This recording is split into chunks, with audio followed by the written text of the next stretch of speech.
Hey guys, tonight we are stepping out of the fluorescent, hum-filled aisles of your local 24-hour supermarket and into a world where the air smells of wet earth, wood smoke, and the pungent, sour tang of fermenting grain. You are standing in front of a shelf today, staring at a loaf of white bread that is so chemically engineered it could probably survive a minor nuclear fallout and still remain soft enough to use as a pillow. It's wrapped in plastic that crinkles with a sterile, lonely sound, and its ingredient list looks more like a high school chemistry final than an actual recipe.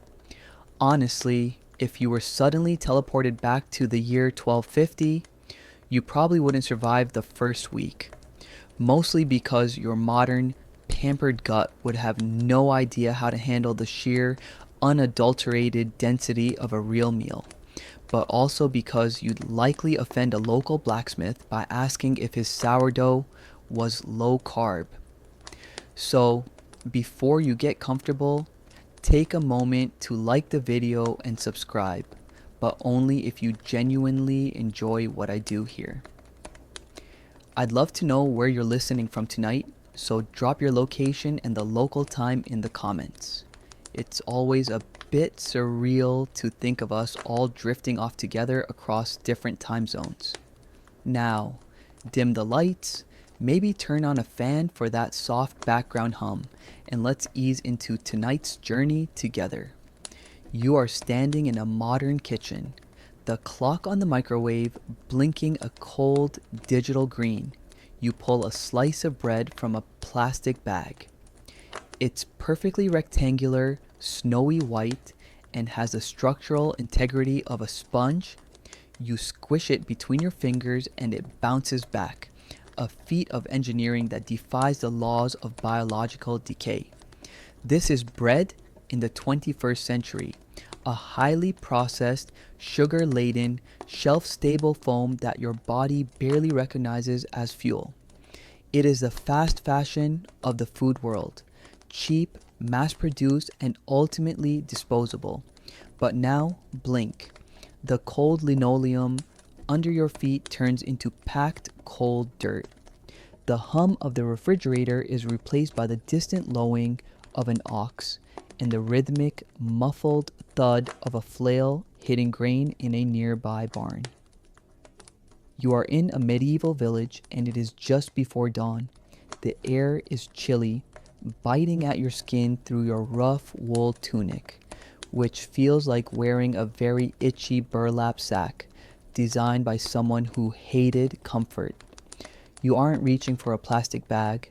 Instead, you are reaching for a miche, a heavy, dark boule of bread that feels more like a small boulder than a snack. This medieval loaf is the hero of our story, a nutritional powerhouse that would make a modern superfood smoothie look like a glass of colored water. Back then, bread wasn't just a side dish or a vehicle for avocado toast. It was the literal sun around which the entire solar system of human life orbited. In the Middle Ages, bread provided between 60% and 80% of a person's daily calories. Imagine eating nothing but bread for breakfast, lunch, and dinner, and somehow being strong enough to plow a field for 12 hours straight without a single protein shake in sight. You pick up the loaf, it's heavy. If you dropped it on your toe, you'd actually be in significant pain. The crust is thick, charred slightly from the wood-fired communal oven, and it smells deeply complex, nutty, acidic, and earthy. This isn't the enriched flour you're used to, which is a polite way for modern corporations to say they stripped all the nutrients out and then sprayed a few synthetic vitamins back on like a cheap perfume. No, this bread contains the entire soul of the grain. Historians still argue whether the transition from the diverse diet of hunter-gatherers to the grain-heavy reliance of the medieval peasant actually represented a decline in human health. But when you look at the sheer mineral content of a medieval loaf, it's hard to call it anything but a miracle of survival. Your modern bread is basically a ghost of a plant. It's been bleached until it's white as a Victorian ghost, and all the germ and bran, the parts that actually contain the vitamins and healthy fats, have been removed because they make the flour spoil too fast for a global supply chain. In the medieval world, shelf life wasn't a concept because you were too busy trying to have a life. You break a piece off. It doesn't squish. It tears with a satisfying, fibrous resistance. This bread is alive, or it was, until it hit the oven. It's teeming with the remnants of wild yeast and lactobacilli that spent days pre-digesting the grain for you. In a way, a medieval baker was less like a modern factory worker and more like a chemist working with a very slow, very bubbly laboratory. They didn't have little packets of active dry yeast that you buy for $3 at the store. They had the mother, a fermenting glob of dough passed down through generations, a sourdough starter that carried the microbial history of the entire village. For the medieval person, a loaf of bread was a battery pack for the soul. It was so essential that it was used as a measure of time, the time it takes to bake a loaf, and even as a form of currency. You could pay your rent in grain, and your status was literally baked into the color of your crust. If your bread was white, you were probably a bishop or a lord with way too much time on your hands. If it was dark, gritty, and contained enough fiber to clear out a lead pipe, you were a peasant, and ironically, you were probably getting the better end of the nutritional deal. Think about your modern breakfast for a second. It's often a sugary cereal or a piece of white toast that spikes your blood sugar so fast you feel like a hummingbird on a caffeine bender, only to crash by 10 a.m. The medieval peasant's bread was the ultimate slow-release fuel. Because he was stone ground, the starch was encased in sturdy cell walls that took your body hours to break down. It was the original biohack. You'd eat a chunk of rye bread at 5 a.m. and you'd still be feeling the steady burn of energy while you were hauling stones at noon. Of course, it wasn't all sunshine and sourdough. There's a quirky bit of fringe history suggesting that because the flour was ground between massive stones, tiny particles of grit and rock would end up in the dough. Over decades, this act of eating sandwiches that were literally part sand would wear a person's teeth down to the gums. By the time you were 30, your molars might look like smooth pebbles in a stream. Medicine back then was really just polite torture with a theology degree, so a toothache was less of an appointment and more of a spiritual crisis. But despite the grit, that bread was dense with magnesium, iron, and B vitamins that your modern Wonder Bread can only dream of. As you stand there in the dim light of the medieval morning, looking at that dark, honest loaf, you realize that we've traded nutrition for convenience and color for shelf stability. We've turned the staff of life into a decorative prop. You take a bite, it's sour, it's chewy, and it tastes like the very earth it grew from. It feels like real food, the kind of food that builds bones and fuels empires rather than just filling a gap in a busy schedule. This is the foundation of everything. And as the village begins to wake up, the smell of the morning bake starting in the communal oven wafts over the hills. A signal that life, however hard, is being sustained by the simple magic of grain, water, and time. As the sun begins to peek over the horizon, casting long, bruised purple shadows across the landscape, you find yourself leaving the warmth of the village and tramping towards the fields. Your boots, Heavy, leather-bound things that fit about as well as two wooden boxes lined with damp wool squelch into the mud. This isn't the sterilized, pesticide-dusted dirt of a modern industrial farm. This is medieval soil, and it is a thick, dark smelling of eternity soup. It smells of damp decay, wood smoke, and a very liberal application of animal waste. In the 21st century, we treat dirt like it's just something that stands between us and a clean carpet, but here, in the year 1250, the soil is basically a high-performance organic engine. It's the brown gold that makes everything else possible. In your modern world, the soil is often treated like a blank slate, a dead medium that we pump full of synthetic nitrogen and phosphorus just to keep it from giving up the ghost. It's like keeping a patient on life support so they can produce one more crop of anemic corn. But the medieval field you're looking at is a riot of biological activity. Because there were no chemical fertilizers, the peasants had to be absolute masters of the closed-loop system.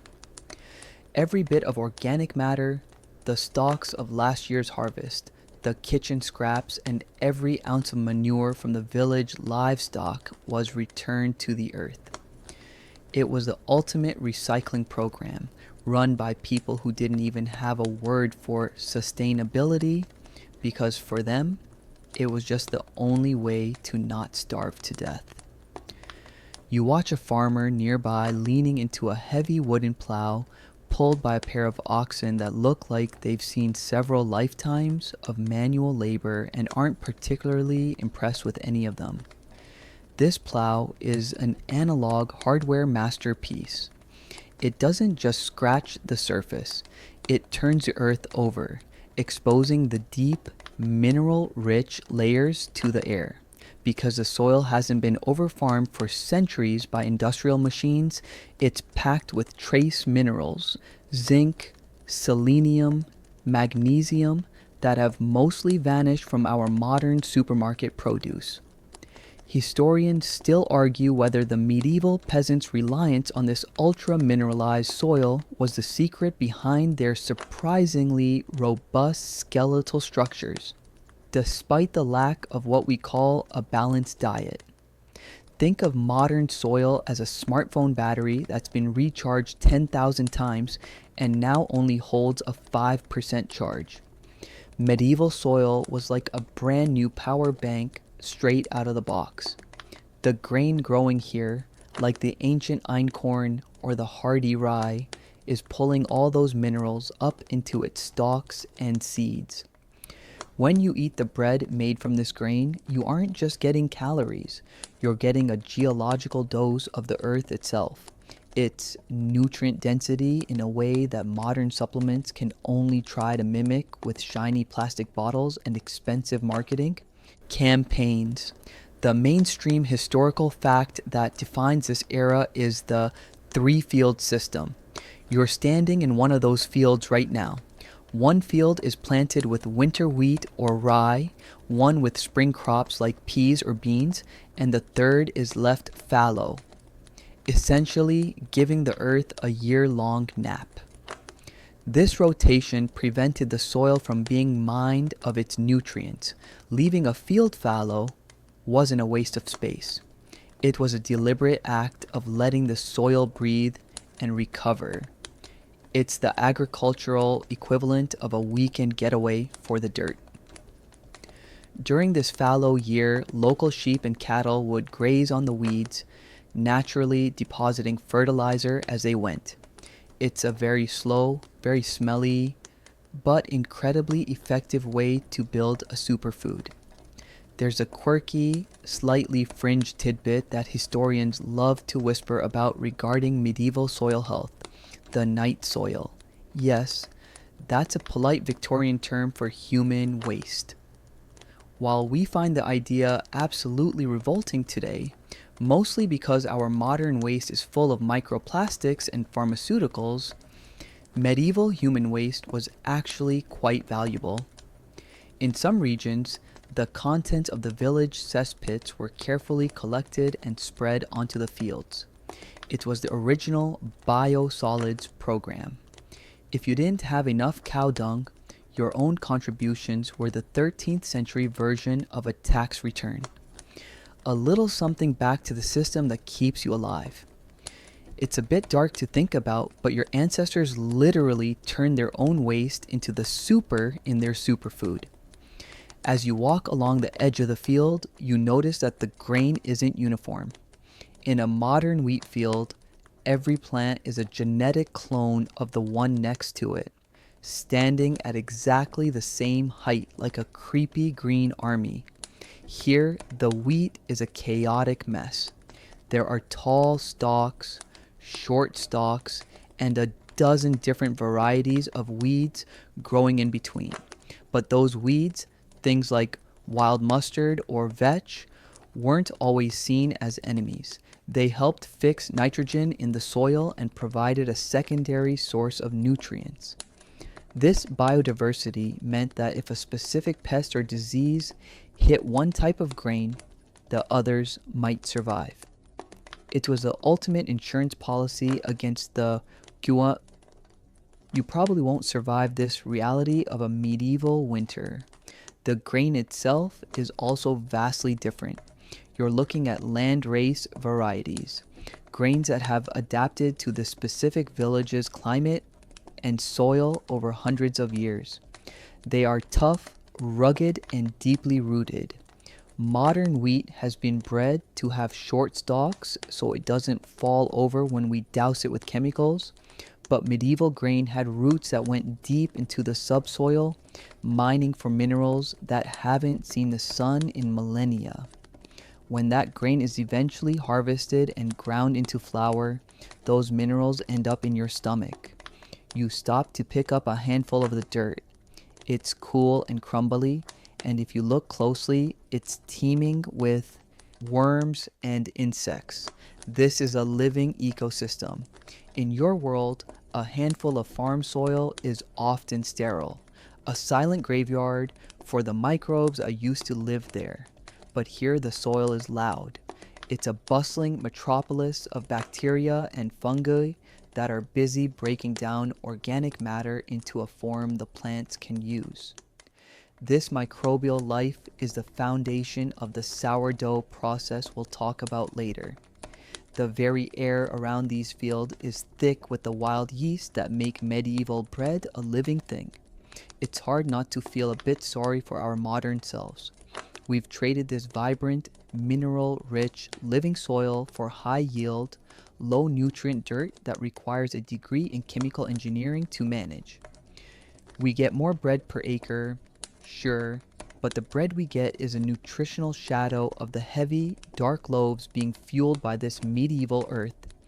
You wipe your muddy hands on your tunic, which, again, is like rubbing your skin with a very angry cat, and look out over the expanse of the three fields, the rhythm of the harvest and the rest, the careful management of manure, and the deep roots of the ancient grains are all conspiring to create a loaf of bread that is, quite literally, the concentrated essence of the earth's vitality. And you're going to need every bit of that vitality because the walk to the mill is several miles away, and your analog boots are already starting to give you a blister that feels like a tiny, localized purgatory. You reach the edge of the field, and instead of the neatly manicured golden rows of wheat you'd see on a modern cereal box, you're looking at a chaotic mess of vegetation. It's a bit like looking at a messy bedroom. There's stuff everywhere, and nothing seems to match. This is the medieval concept of diversity, but not the kind you find in a corporate HR manual. This is a biodiversity party that would make a modern monoculture farm look like a boring, grayscale waiting room. In your time, bread is made from one specific type of highly hybridized wheat. Here, a single field is a genetic soup. You run your hand over the grain heads. Some are tall and bearded with long, spindly bristles. Others are short, squat, and dark. You're looking at maslin, the standard crop for the average person. Maslin is a mixture of wheat and rye grown together in the same soil. It's the original multigrain, but without the fancy packaging and the 400% price markup at a boutique bakery. If the wheat failed because of a wet spring, the rye, which is a rugged, leather jacket wearing goth cousin of the grain family, would survive. It was the ultimate don't put all your eggs in one basket survival strategy.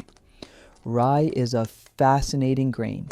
In the modern world, we mostly encounter it in those very dense square loaves of German bread that feel like they could be used as a structural component for a bridge. But in the Middle Ages, rye was the backbone of life.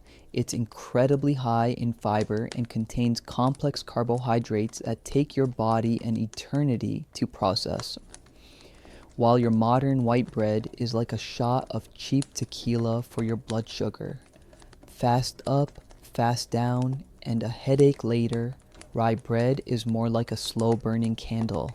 It kept the medieval peasants' insulin levels as steady as a monk's chanting. Beside the rye, you see patches of spelt and emmer. These are ancient grains, the kind of things people in your time paid $20 a bag for at a health food store because they heard it on a podcast. Here, it's just lunch. Spelt is a tough, husked grain that's a bit like a tiny edible armored tank. It's harder to mill than modern wheat, but it's packed with more protein and minerals. Historians still argue whether the transition toward more pure wheat in the later Middle Ages was a genuine culinary preference, or simply a result of landowners wanting a crop that was easier to tax and transport. This mix of grains meant that the medieval loaf had a nutritional profile that was incredibly broad. You weren't just getting the benefits of one plant, you were getting a spectrum of amino acids and micronutrients. It's the difference between listening to a single, high-pitched flute note for an hour and listening to a full, booming orchestra. Your gut microbiome, which in the 21st century is probably struggling to survive on a diet of emulsifiers and preservatives, would be absolutely thriving on this variety. It's a probiotic dreamscape. Of course, there was a darker side to this diversity. During the Hungry Gap, that desperate time in late spring when last year's grain was running out and the new crop wasn't ready, people got creative. You might find yourself eating bread made from pulses, which is a fancy word for dried beans and peas ground into flour. A mainstream historical fact is that horse bread was often a mix of beans, bran, and low-quality grain. While it was technically meant for animals, the poor often had no choice but to eat it. Ironically, this meant the poorest people were sometimes eating the highest protein bread in the village, even if it did make them a bit musical during the Sunday sermon. There's a quirky tidbit about these grain mixes that highlights just how different the medieval mindset was. They often planted dredge, which was a mix of oats and barley. Barley is a sturdy grain that thrives in the damp, cool climate of northern Europe. It's lower in gluten than wheat, which meant the bread didn't rise much. It was more of a flat, dense cake. But barley is rich in beta-glucans, which are great for heart health and keeping you feeling full. The medieval peasant didn't know about satiety scores, but they knew that a barley-heavy loaf would keep their stomach from growling like a trapped badger while they were out hedging fences. The sheer variety in the field also meant that the bread tasted like something. Modern bread is designed to be a neutral platform for other flavors. It's essentially an edible napkin. But this medieval grain mix had personality. The rye gave it a sour, fruity tang. The barley added a nutty, toasted flavor, and the wheat provided a hint of sweetness. It was a complex, savory experience. Imagine your modern loaf of bread as a flat, boring sitcom, while the medieval loaf is a high-budget, gritty drama with 17 different plot lines happening at once. As you stand in the field, the wind rustles the different stalks, creating a symphony of dry, metallic clicks. It's a sound you never hear in a modern field where every plant is the same height and moves in unison like a creepy green cult. Here, the biodiversity is a mess, but it's a beautiful, life-saving mess. It's the reason the village can survive a freak frost or a week of torrential rain. You reach down and pluck a few grains of rye, rubbing them between your palms to knock off the chaff. The grains are small, dark, and hard as pebbles. They don't look like much, but they are concentrated energy. In your world, we've traded this safety and nutritional density for uniformity. We want every loaf to look exactly the same in every store from London to Los Angeles. We've prioritized aesthetics and logistics over the superfood qualities of the grain. But out here, under the wide, gray medieval sky, you realize that the purity of modern bread is actually a weakness. It's fragile, it's thin, it's nutritionally hollow. The maslin and the dredge might be ugly, and they might make for a loaf that's dark and heavy, but they are honest. They are the result of the earth doing its best with what it has, rather than a lab-grown monoculture designed for a shipping container. Your itchy wool tunic might be annoying, and your boots might be a disaster, but the grain in your hand is the real deal. It's the foundation of a health profile that most modern gym goers would kill for, provided they could survive the lack of Wi-Fi and the occasional stone in their sandwich.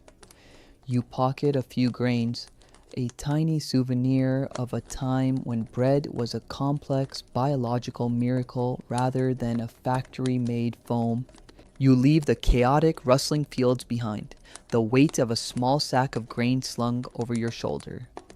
Every step in your awkward leather boots is a reminder of the physical reality of the 13th century. There are no shock-absorbing soles here, just the unforgiving thud of your heels against the packed earth. Ahead of you, the rhythmic, low-frequency thrum of the watermill begins to vibrate through the soles of your feet. It's a deep, earthy sound, like the world itself is purring. In your modern life, milling is a silent, invisible process that happens in a massive, sterile factory somewhere in the Midwest. Flour just appears in a paper bag, as white and lifeless as a fresh snowfall. But here, the creation of flour is a loud, wet, and incredibly tactile event. You step inside the mill and the air is thick enough to chew.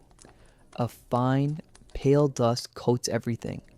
The wooden beams, the cobwebs in the corners, and the miller himself, who looks like a flour-dusted ghost with a perpetually suspicious squint.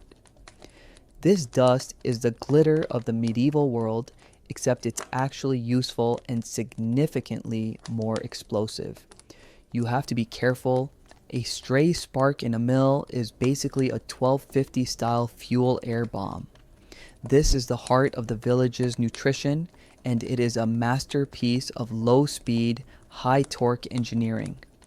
In the 21st century, we use high-speed steel roller mills. These machines are the Formula One cars of the grain world, fast, efficient, and incredibly hot. They spin so quickly that they generate significant heat, which effectively cooks the flour before it even hits your kitchen. This heat destroys delicate vitamins and oxidizes the natural oils in the grain. Even worse, those steel rollers are designed to perfectly separate the endosperm, the starchy white part, from the germ and the bran. Why? Because the germ contains fats that go rancid and the bran makes the flour look dirty. Modern industry values a long shelf life over your biological well-being. They've essentially turned the staff of life into a shelf-stable, nutritional vacuum. But look at the massive stones in front of you. These are burr stones, heavy rounds of volcanic rock or hard sandstone. They don't slice the grain like a modern mill.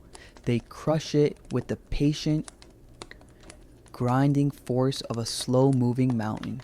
Because the stones move slowly, they stay cool. The wheat germ, the tiny nutrient-dense heart of the grain, is smashed into the flour, releasing its rich, nutty oils. This is why medieval flour felt greasy to the touch compared to your dry, chalky modern stuff. It was packed with vitamin E and essential fatty acids.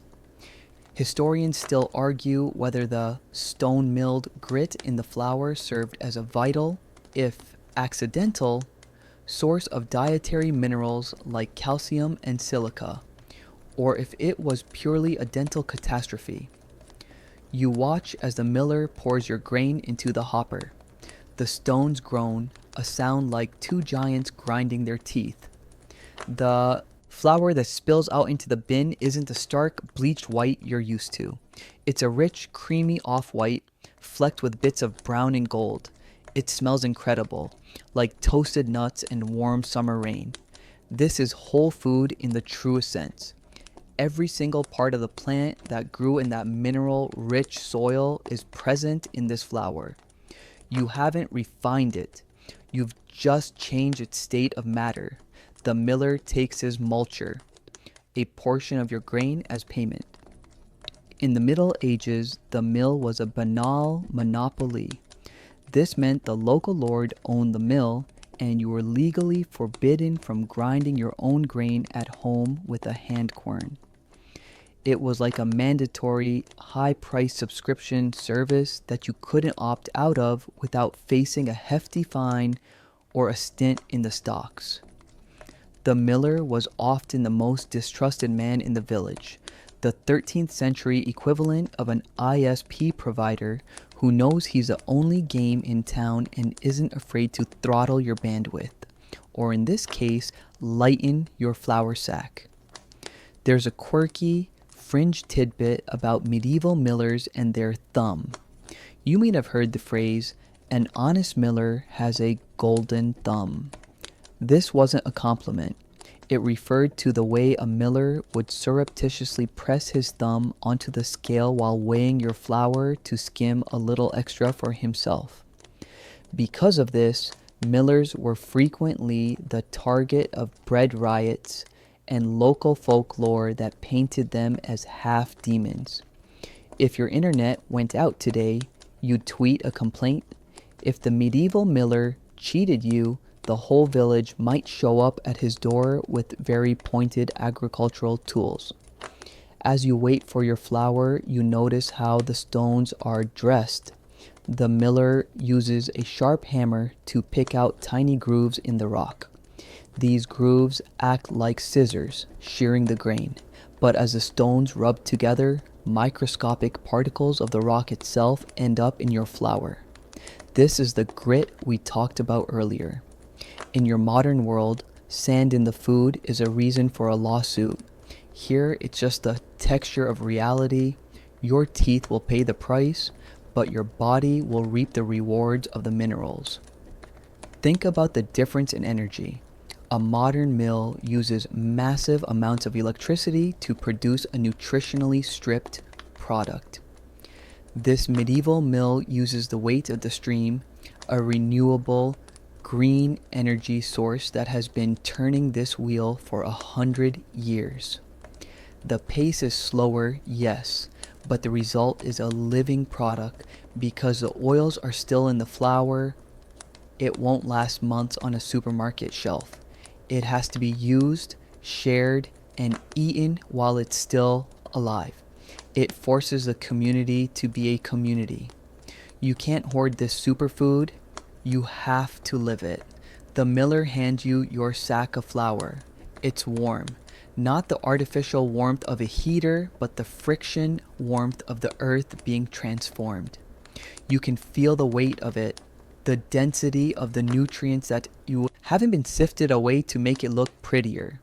Modern white flour is basically an edible prop. It looks the part, but it has no soul. This flour, however, is a biological weapon against malnutrition. You head back out into the cool air, the mist from the water wheel dampening your face.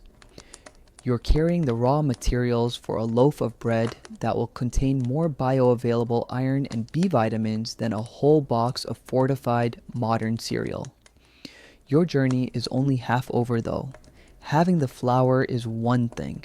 Turning it into a digestible, gut-friendly superfood requires the most important ingredient of all: time.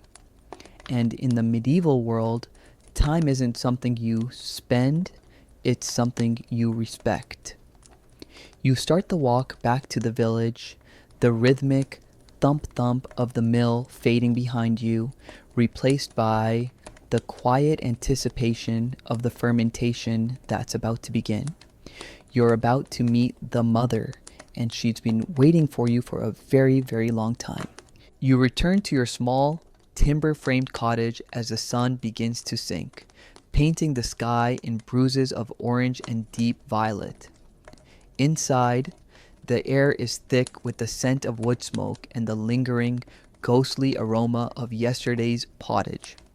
You set your sack of stone-ground flour on the heavy oak table, a table that has seen more kneading than a modern gym has seen sit-ups.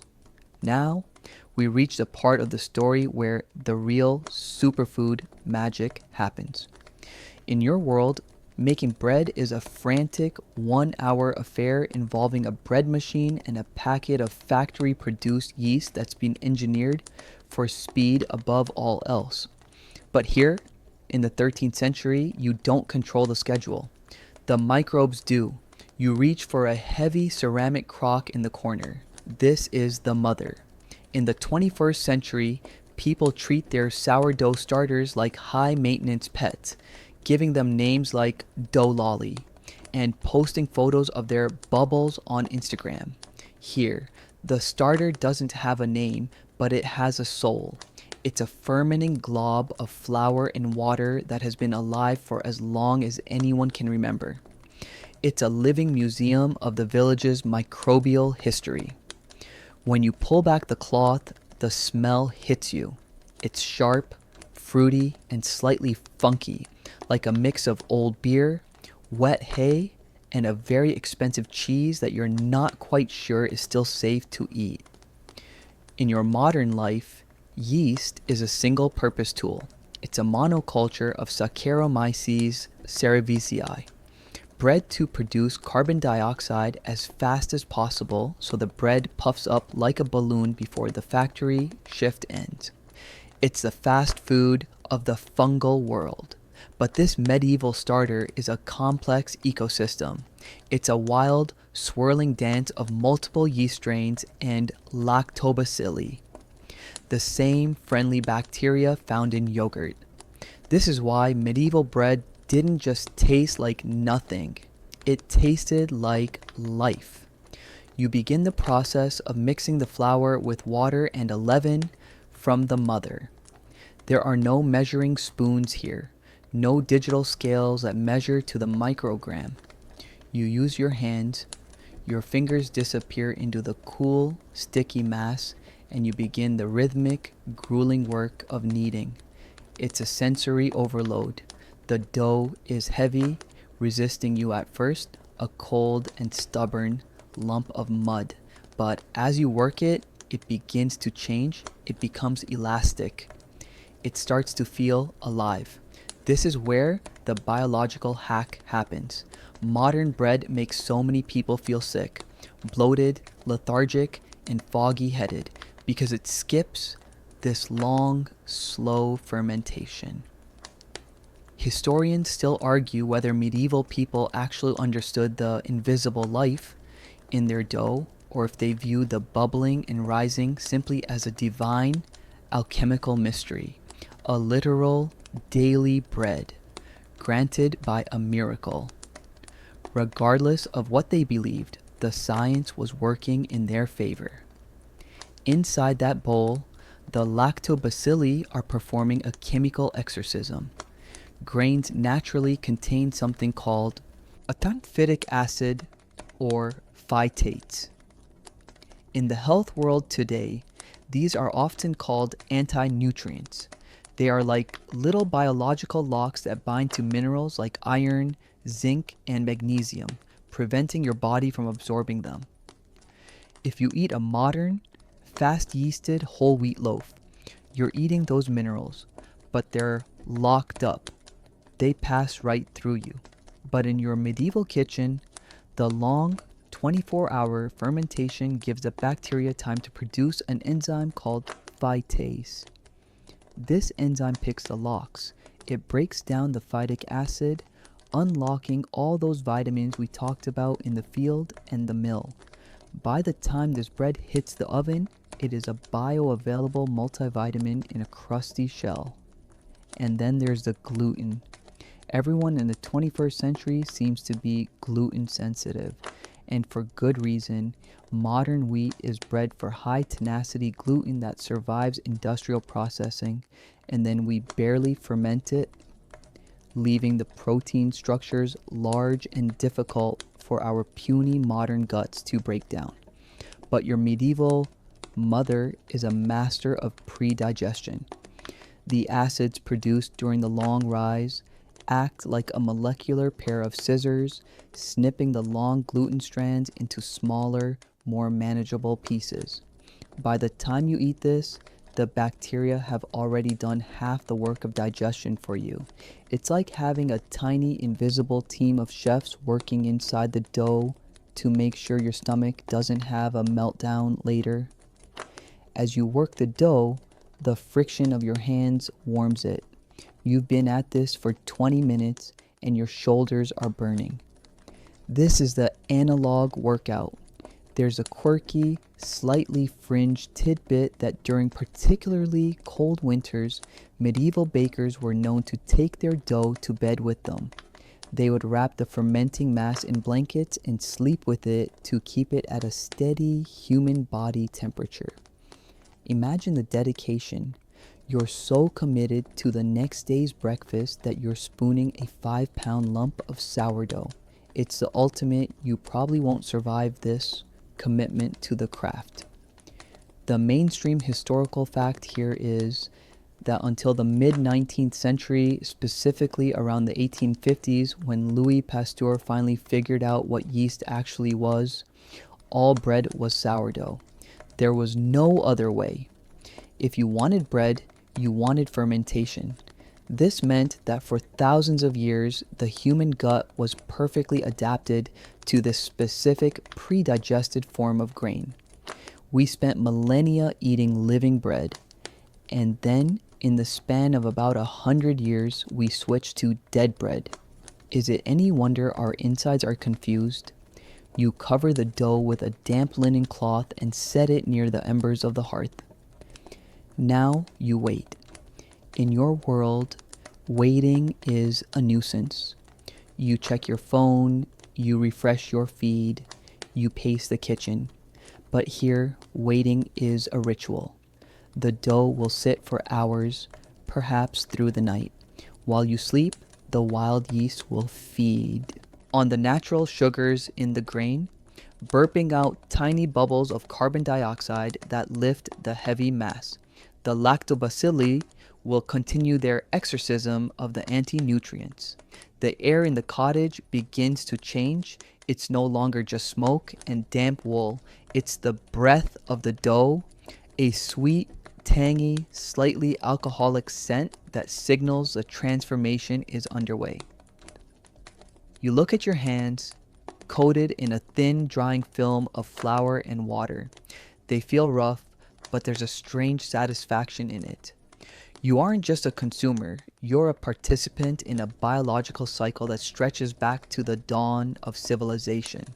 You've taken the earth, the stone, and the water, and now you're letting the invisible army finish the job. Tomorrow, you'll take this dough to the village's communal oven, a place of heat, gossip, and the final trial by fire. But for now, the cottage is quiet.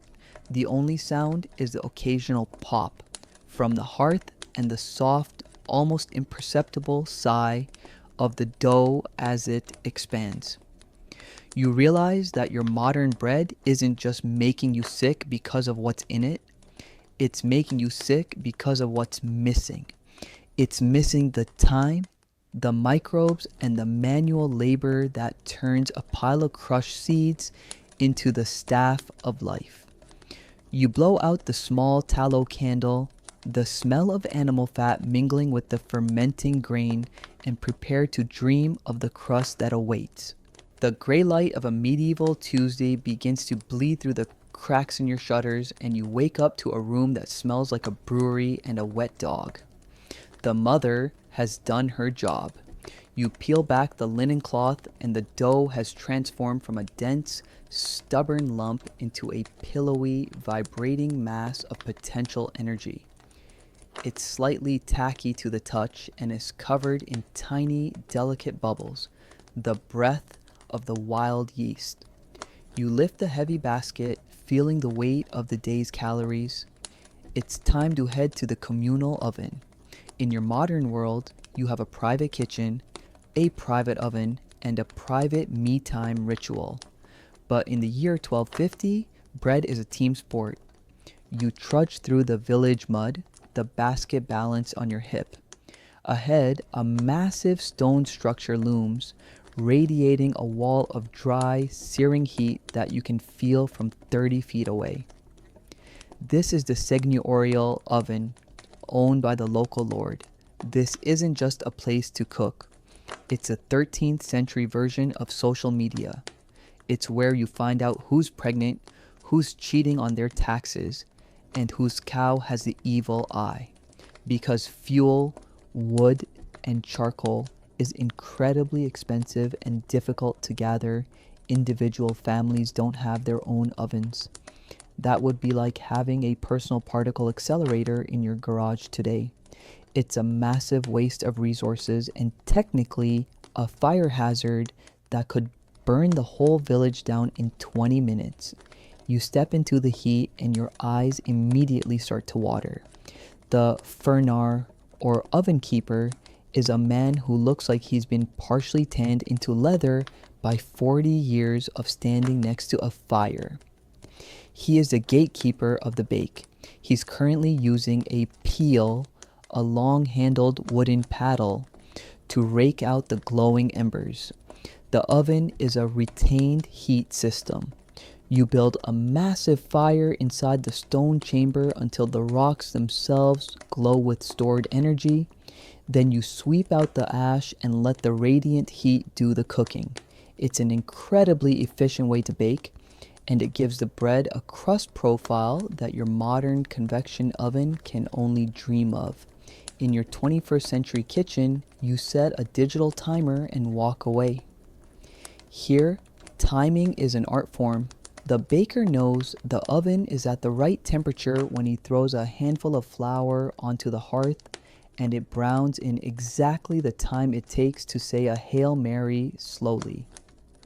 Historians still argue whether the transition from these communal ovens to private domestic stoves in the 18th century contributed to the breakdown of local community structures and the rise of social isolation.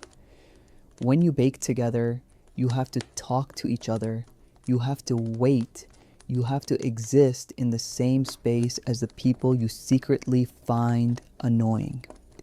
You hand over your dough, but first you have to mark it. This is a mainstream historical fact because everyone's loaves look similar and they're all going into the same massive stone belly. You have to sign your bread. You use a small wooden stamp or a knife to cut a unique pattern into the top. An X, a series of dots, or a stylized leaf. This wasn't just for identification, it was also a biological necessity. These slashes, known as scoring, allow the bread to expand without exploding like a flour-based grenade. In your modern world, Bread is often injected with dough conditioners to keep it uniform, but here the bread is a wild animal that needs a release valve. The fernar slides your loaf into the dark, scorching cavern. The smell is instantaneous and intoxicating. It's a scent of the Maillard reaction, that glorious chemical marriage between amino acids and sugars that creates the brown, flavorful crust. Because this bread is made from the whole grain, stone ground flour we discussed at the mill, the crust is thick, rugged, and full of complex flavors. Your modern supermarket bread has a crust that is essentially just a darker shade of foam. This medieval crust is a protective armor designed to keep the interior of the loaf moist for days or even weeks. There's a quirky, slightly fringed tidbit about the oven taxes. The Lord didn't let you use the communal oven out of the goodness of his heart. You had to pay a fee, usually in the form of a portion of your dough. This was known as the furnage. If you tried to bake your bread at home in a small hidden pot, which was technically illegal, and the bread police caught you, you'd be in for a world of legal hurt. People were literally caught smuggling dough under their tunics to avoid the oven tax.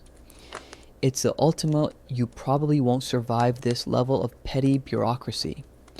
Imagine being audited by the IRS because you decide to make a tray of brownies in your toaster oven. While you wait, the heat of the oven begins to seep into your bones. It's a dry, cleansing heat. Around you, the village women are gossiping about the quality of the latest batch of rye. One of them mentions that the miller's daughter is marrying the blacksmith's son. And everyone agrees it's a good match because he has strong arms and she has a good starter. In this world, a person's value is often tied to their ability to contribute to the food cycle. Your modern dating profile might mention your love of travel and Netflix. A medieval dating profile would just be a picture of your healthy grain stores and a very active sourdough mother. As the loaves begin to brown, the air in the oven shed becomes thick with a sweet, toasted aroma that makes your stomach growl like a hungry wolf. This is the peak of the bread's nutritional journey. The heat is killing off the bacteria, but it's leaving behind the lysates, the beneficial remnants of the microbes that will help your gut stay healthy. The minerals are now fully bioavailable. The gluten is broken down and the starches are gelatinized into a form your body can easily convert into energy. The fernar begins to pull the loaves out. He taps the bottom of yours with a soot-stained finger. It sounds hollow, the universal signal for done. He slides it onto the cooling rack and the crust sings. A series of tiny metallic crackles as the cold air hits the hot loaf and the crust begins to microfracture. It's a sound of victory. You've successfully navigated the fields, the mill, the fermentation, and the fire. You pick up your loaf, wrapping it in your linen cloth. It's heavy, hot, and smells like the best thing you've ever encountered in your life. It is the literal staff of life, a dense, mineral-packed battery that will fuel your work for the next 3 days. As you walk back to your cottage, you realize that the communal oven wasn't just a kitchen, it was the village's heartbeat. It was where the chemistry of the earth met the heat of the community. In your world, you can buy a loaf of bread in 30 seconds without speaking to a single soul. But as you look at your signed loaf, you can't help but feel that we've lost something vital in the trade-off for convenience. You've earned this bread with your hands and your patience, and that makes it taste like a triumph rather than just a transaction. You walk away from the communal oven, the heat of the loaf seeping through the linen cloth and warming your ribs. The village is buzzing with the morning's activity, but your mind is focused on the heavy, dark treasure in your arms. However, as you pass the village square, you notice a small crowd gathered near the pillory. A man is standing there, his head and hands locked in the heavy wooden frame, while a few children throw overripe cabbage at his feet. Around his neck hangs a string of doughy, grayish lumps that look like failed experiments in geology. This is the local baker, or rather, a man who thought he could outsmart the assize of bread and ale. In your modern world, if a company puts too much sawdust or chalk in your bread, you might see a quiet recall notice on a government website or a lawsuit that takes 6 years to settle. In the year 1250, consumer protection was much more interactive. The assize of bread was a mainstream historical fact, a set of laws established in England and across much of Europe to regulate the price, weight, and quality of bread. Because bread was a literal foundation of life, cheating on a loaf was considered a crime against the community and God himself. If a baker sold a loaf that was light, meaning he'd skimmed some dough for himself, or if he'd mixed in adulterants to stretch his flour, the punishment was public, humiliating, and designed to ruin his reputation forever. You stop for a moment to watch. The baker looks miserable, his face a mask of flour and shame. It's a cheeky, you probably won't survive this reality check. If you were a dishonest businessman in the Middle Ages, you didn't get a golden parachute. You got a wooden collar and a front row seat to everyone's garbage. Historians still argue whether these draconian laws were truly about protecting the poor or if they were a tool for the ruling elite to maintain social order by ensuring the mob was always just full enough not to revolt. Either way, the result was that for most people, the bread was remarkably honest. The adulterants were the real problem.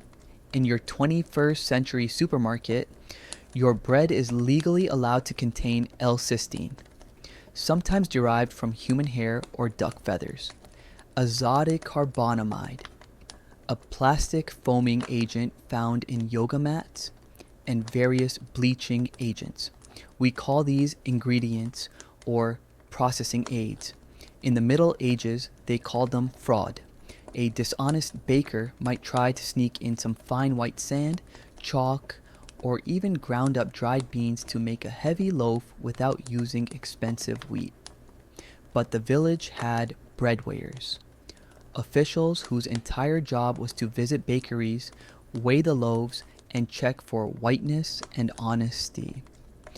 There is a quirky fringe tidbit that highlights the sheer paranoia of the medieval baker.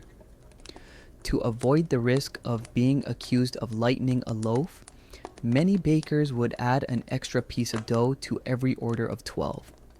This is the origin of the baker's dozen.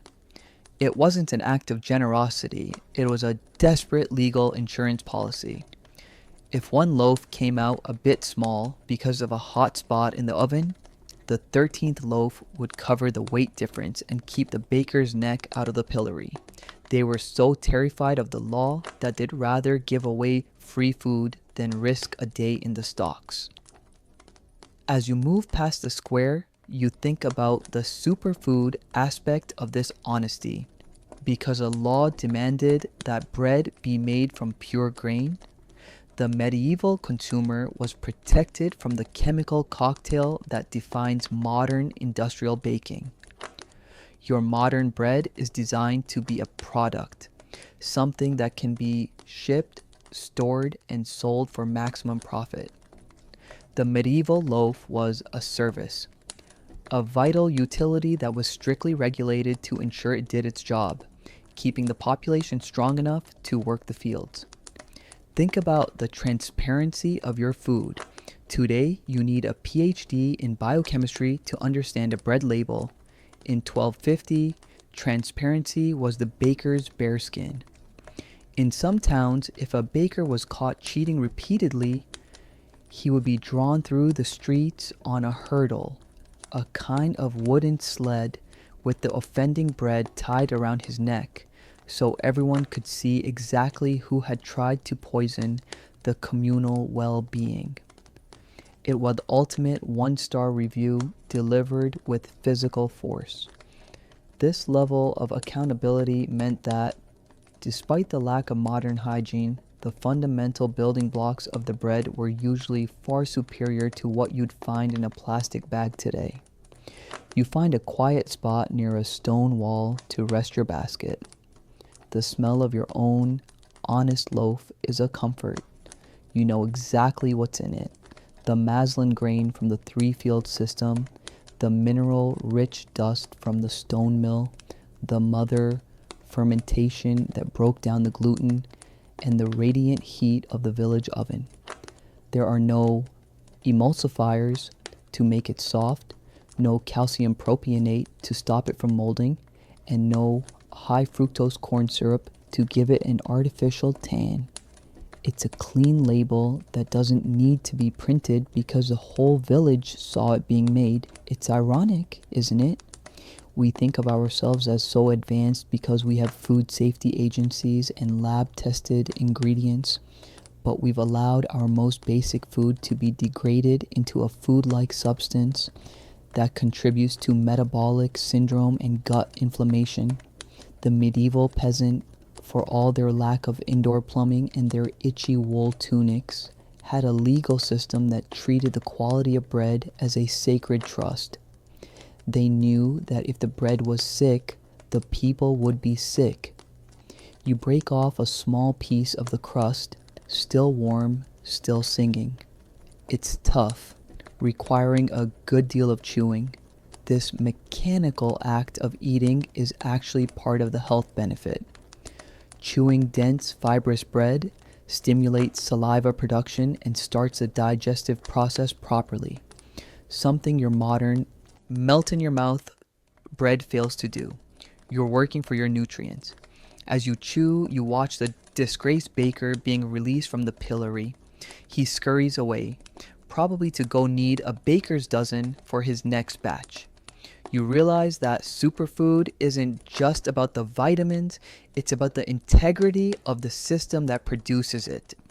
A medieval loaf was a contract between the earth, the law, and the stomach. It was a food that couldn't lie. As you pick up your basket to head home, you feel a strange sense of gratitude for those harsh laws and the golden thumb of the miller. They created a world where, even if you were a lowly peasant, your bread was the realest thing you owned. You're about to take this honest loaf home and turn it into something even more iconic, the trencher. But for now, you just enjoy the simple, unadulterated taste of grain that hasn't been optimized for anything other than keeping you alive. You arrive back at your cottage, the heavy oak door creaking on its iron hinges as you step into the cool, dim interior. The sun is high now, casting long shafts of dusty light across the floor. You aren't reaching for a porcelain plate or a plastic bowl to enjoy your meal. In the 21st century, we are obsessed with disposable culture. Paper plates that end up in a landfill or compostable forks that take 500 years to actually disappear.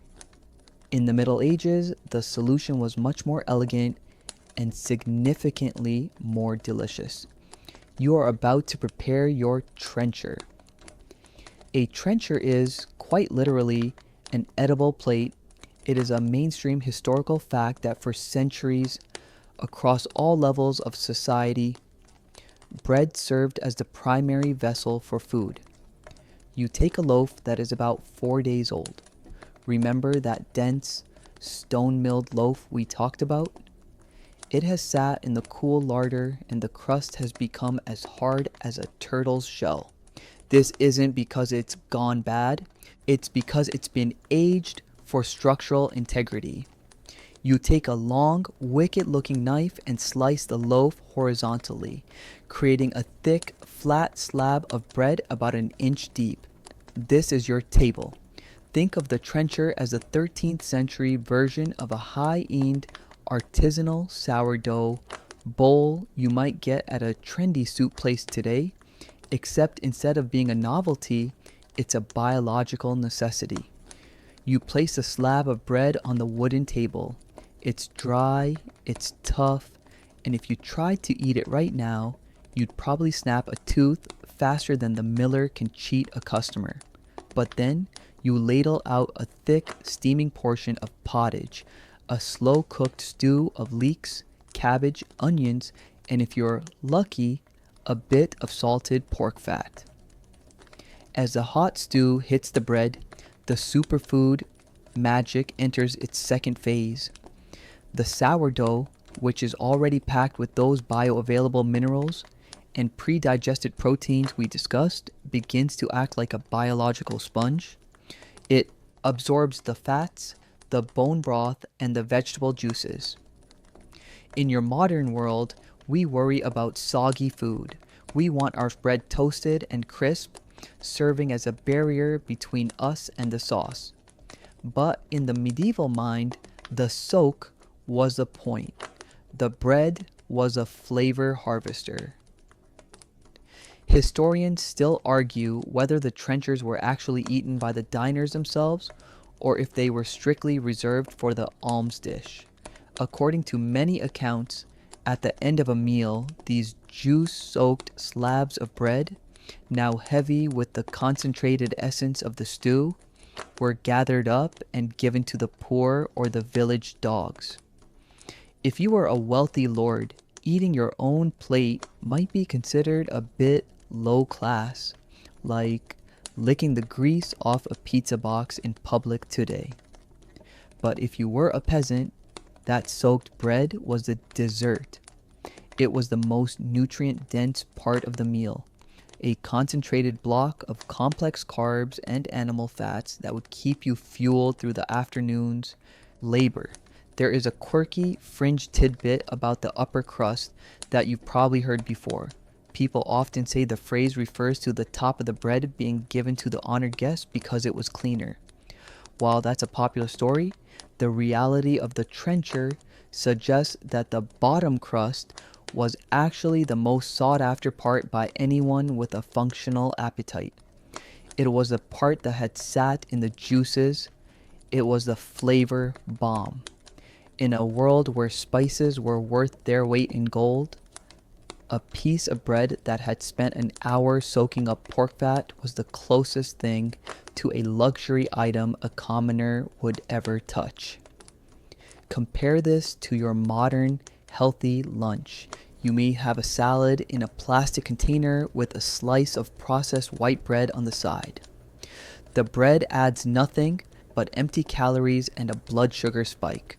Your body processes it in 20 minutes and then sends you looking for a snack. But your medieval trencher meal is a slow burn masterpiece. You have the fiber from the vegetables, the protein from the grains, and the healthy fats absorbed into the sourdough structure. Because the sourdough has a low glycemic index, the energy is released into your bloodstream like a steady, controlled drip rather than a chaotic flood. You sit there, using your fingers and a small wooden spoon to eat the pottage off your bread plate. The smell is earthy and rich. The sourdough tang of the bread cuts through the saltiness of the stew. You're not just eating, you're engaging in a zero-waste ritual that has existed for 1,000 years. There are no dishes to wash, no soap to waste. When you're finished, the plate is either in your stomach or in the stomach of someone who needs it more than you. It's the ultimate sustainable kitchen. However, there's a sarcastic reality check here. Eating off a piece of bread isn't exactly hygienic by modern standards. Your table is probably home to a small colony of bacteria that haven't been discovered by science yet, and your napkin is likely just the back of your hand or a stray piece of wool. Medicine is really just polite torture with a theology degree, remember? So if you get a stomach bug, you don't take a probiotic. You just pray to a specific saint and hope your superfood bread has built up your immune system enough to survive the night. But as you chew on a corner of the juice-soaked trencher, you realize how much we've lost by separating our food from its vessel. We've created a world of barriers, packaging, silverware, ceramic, that distance us from the tactile reality of what we're consuming. The medieval person was intimate with their calories. Every bite was a physical interaction with the work of the miller and the baker. The density of this meal is incredible. A single trencher, once fully saturated, can weigh nearly a pound. It's a literal brick of nutrition. This is why the medieval peasant could survive on what looks like a very limited diet to us. They weren't just eating bread and soup, they were eating a highly engineered, fermented, mineral fortified, fat enriched delivery system. It's the Tesla of lunch options, efficient, powerful, and built on a foundation of green technology. You finish the last of the pottage and the bread underneath is now soft and savory. You decide to be low class and eat half of the trencher yourself, saving the other half for the mother. Your sourdough starter needs a break, but your stomach doesn't. As you swallow the last bite, you feel a deep, heavy sense of fullness, not the I've eaten too much pasta bloat, but a solid, grounded satiety. You're ready for the fields again. You're ready for the sun. You're fueled by the humble trencher, a superfood hidden in plain sight, masquerading as a dirty piece of old bread. You wipe your mouth with your sleeve, feeling like a king of the dirt, and prepare to move on to the actual science of why your gut is currently singing a song of praise while your modern gut is usually just screaming for an antacid. You lean back against the cool, rough-hewn stone wall of your cottage, feeling that heavy, solid warmth in your stomach that only a pound of fermented grain and pottage-soaked bread can provide. In your 21st century life, a meal like this would usually be followed by a frantic search for an antacid and a 3-hour period of feeling like you've swallowed a bag of wet cement. You'd be checking your fitness tracker to see how much your carb loading has ruined your goals. But here, in the 13th century, your gut isn't screaming, it's purring.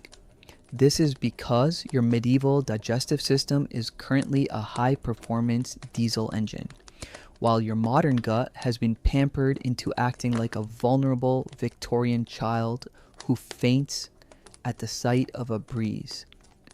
We need to talk about the boogeyman of the modern pantry, gluten. In your world, gluten is treated like a biological toxin, a sticky protein that supposedly glues your intestines together and causes brain fog. People pay double for bread that tastes like recycled cardboard just to avoid it. But the superfood secret of this medieval loaf is that it has already solved the gluten problem before it even touched your lips. Historians still argue whether celiac disease or gluten intolerance even existed in a recognizable form during the Middle Ages, or if the sheer method of bread production made the condition virtually irrelevant for the general population. You see, modern wheat has been biohacked for yield and strength. It's packed with a specific type of high tenacity gluten that makes industrial bread making machines happy because the dough doesn't tear when it's being flung around a factory at 60 miles per hour. Then we add vital wheat gluten to the mix just to make it extra bouncy. Finally, we use that lightning fast industrial yeast that puffs the bread up in 45 minutes.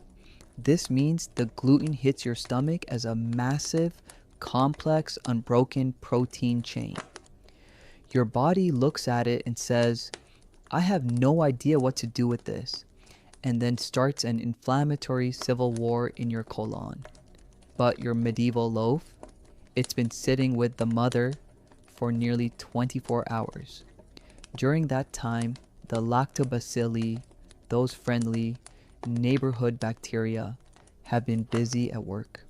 they produce enzymes that act like microscopic molecular scissors, snipping the long gluten strands into tiny, harmless peptides. By the time you've chewed through that thick, dark crust, the bacteria have effectively pre-digested the gluten for you. It's like the difference between trying to swallow a whole, tangled ball of yarn versus swallowing a handful of short, soft threads. Your medieval gut doesn't have to fight the bread, it just welcomes it home. Then there's the phytate mystery. In your modern health blogs, you'll hear about anti-nutrients. Phytic acid is a compound found in the outer layer of grains that acts like a mineral magnet. It binds to iron, zinc, and calcium, preventing your body from absorbing them. This is why fortified modern bread is such a scam. They strip the minerals out, put synthetic ones back in, and then don't ferment the dough, so your body can't even get to the synthetic stuff anyway. It's like being given a treasure chest but no key. In this dim medieval room, you are currently absorbing a geological payload of minerals. Because the stone ground flour was fermented slowly, the phytase enzyme has had time to break down the phytic acid. The locks on the minerals have been picked. Your blood is being enriched with iron from the maslin grain. Your bones are soaking up calcium from the stone dust, and your immune system is being bolstered by the zinc that's finally free.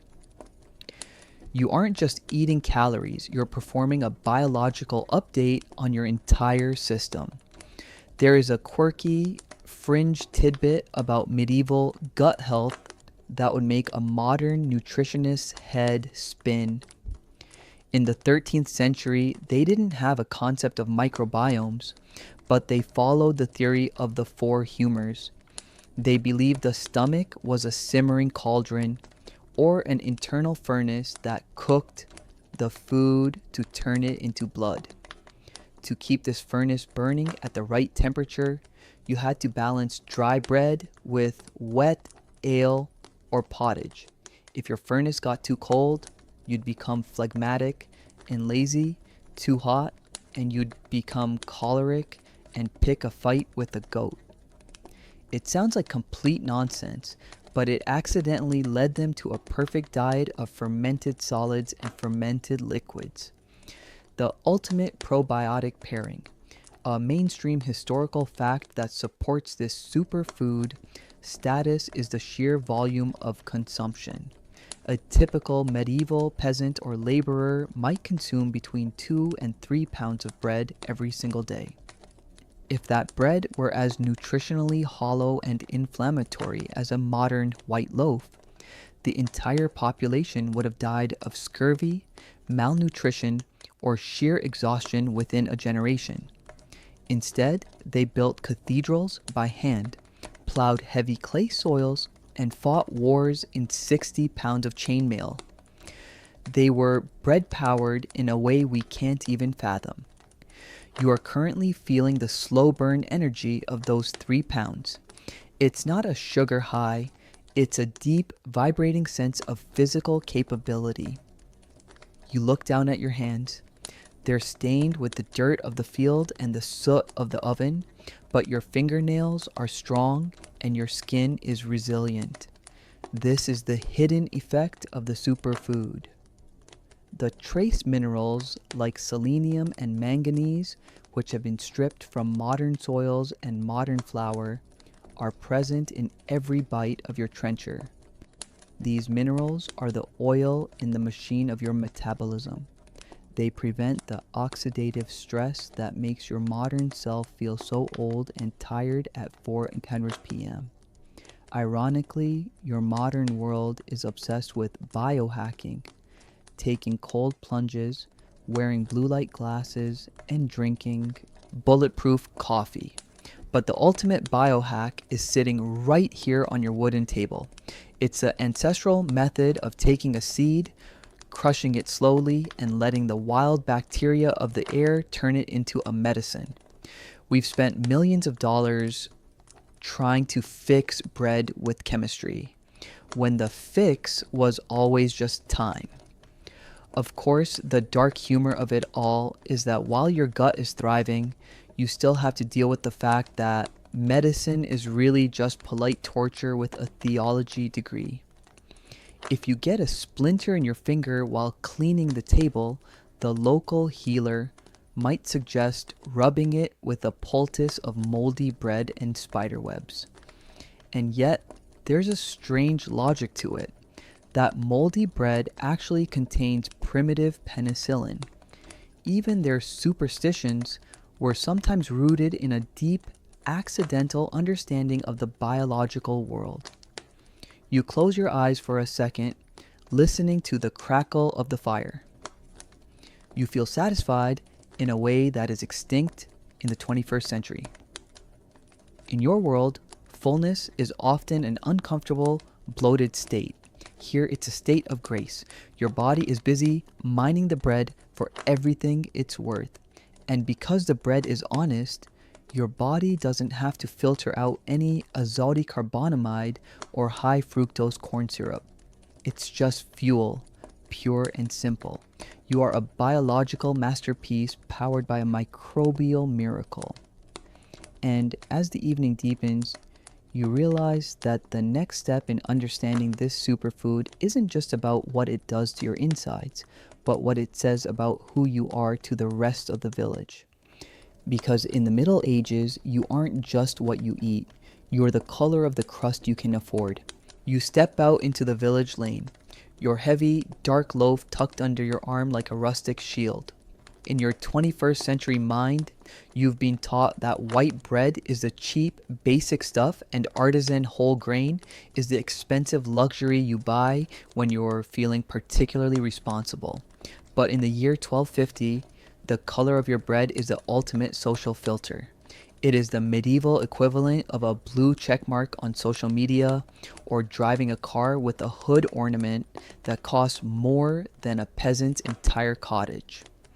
Your sourdough isn't just a superfood, it's a billboard that tells the entire world exactly where you sit in the great chain of being. You look toward the manor house on the hill, where the local lord is likely sitting down to a meal. He isn't eating the maslin or the rye we've been discussing. He is eating manchet. This is a mainstream historical fact. The nobility and the high clergy obsessed over the purity of their bread. To produce manchet, the flour had to be bolted, a fancy medieval term for sifting. They would take the stone ground flour and pass it through fine linen or even silk cloths to remove every single speck of bran and germ. What remained was a pale, soft, snowy powder. It was a cloud of the grain world. In your modern world, we filter our water and our air. The medieval elite filtered their calories.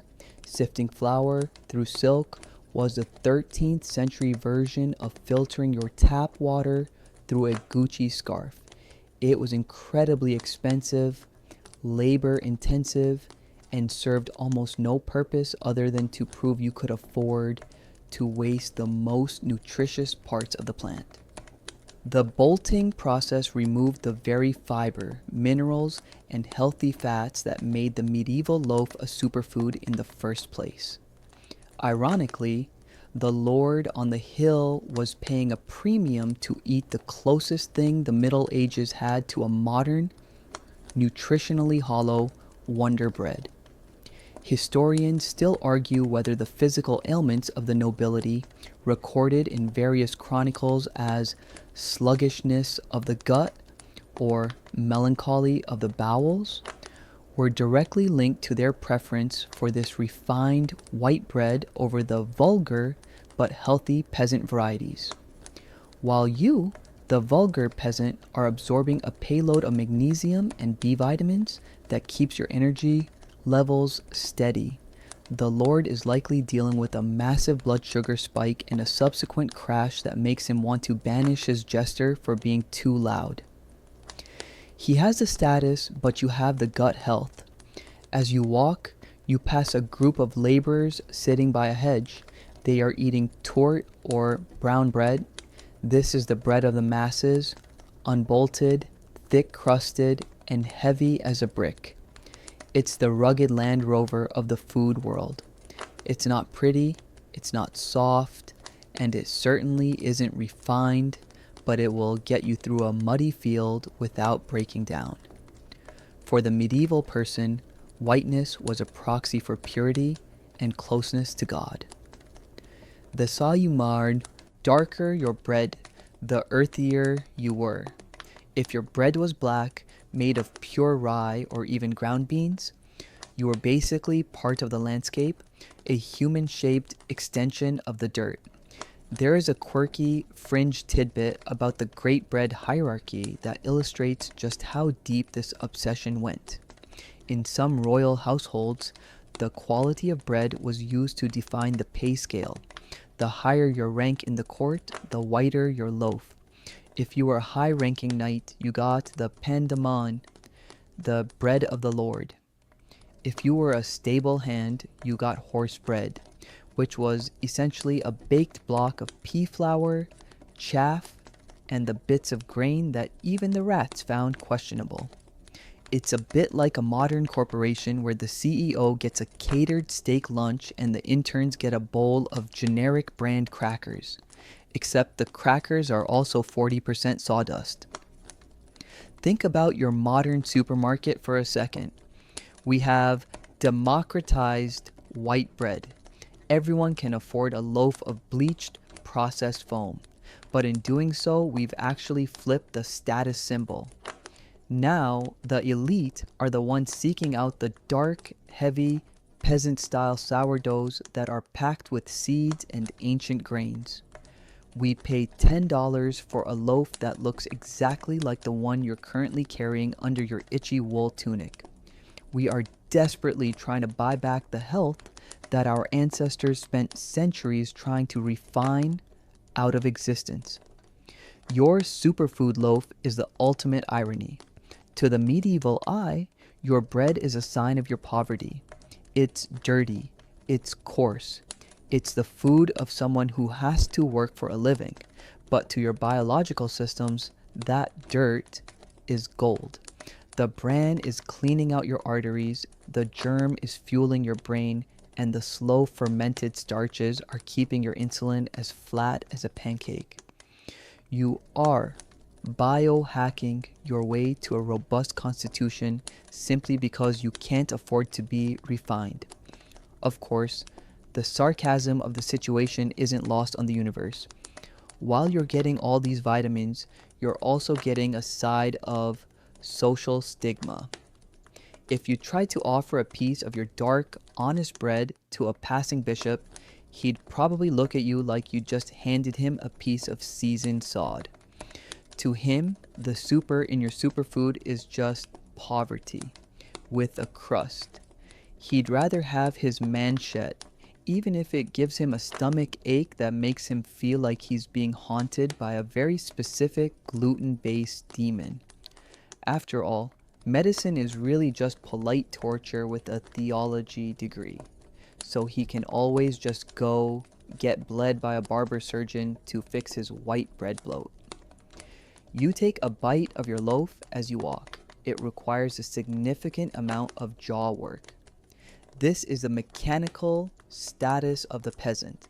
Your teeth are being worn down by the stone grit and the fibrous grain, but your facial muscles are probably as toned as a modern Hollywood actor's. You are a creature of the crust. As the sun begins to dip lower, you see the smoke rising from the manor's chimneys. Up there, they are eating purity that leads to deficiency. Down here, you are eating vulgarity that leads to vitality. It makes you wonder about our modern obsession with optimization. We want the best of both worlds. We want the white, soft convenience of the Lord's bread, but we want the health benefits of the peasant's grain. So we buy enriched white bread, which is essentially just the Lord's bread with a few crushed up multivitamins sprinkled on top like a guilty afterthought. It's a pale imitation of the biological harmony you're currently experiencing. You don't need enrichment because your bread never had the life sucked out of it in the first place. You are carrying a complete, unadulterated ecosystem. And as you pass the village church, the bells begin to ring, reminding you that in this world, even the staff of life has to answer to a higher power. And that power is about to get very leaven in the next stage of our journey. The heavy, metallic clang of the church bells rolls over the village like a physical wave, vibrating in the very marrow of your bones. In the 21st century, your alarm clock is a sleek piece of glass that plays a gentle forest rain sound which you've learned to hate with the fire of 1,000 suns.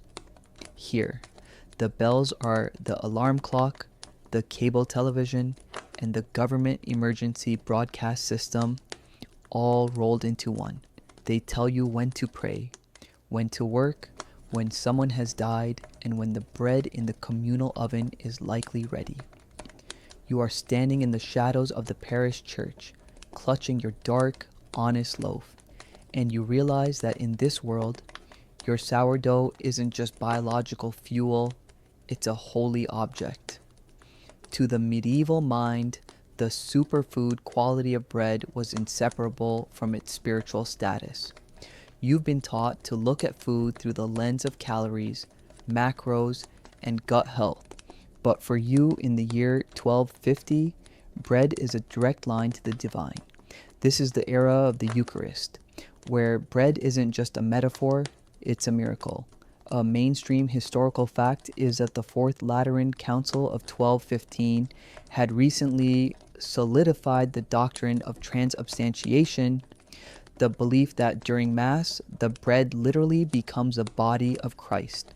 This meant that grain was the most important substance on the planet. If the harvest failed, it wasn't just a famine, it was a spiritual crisis.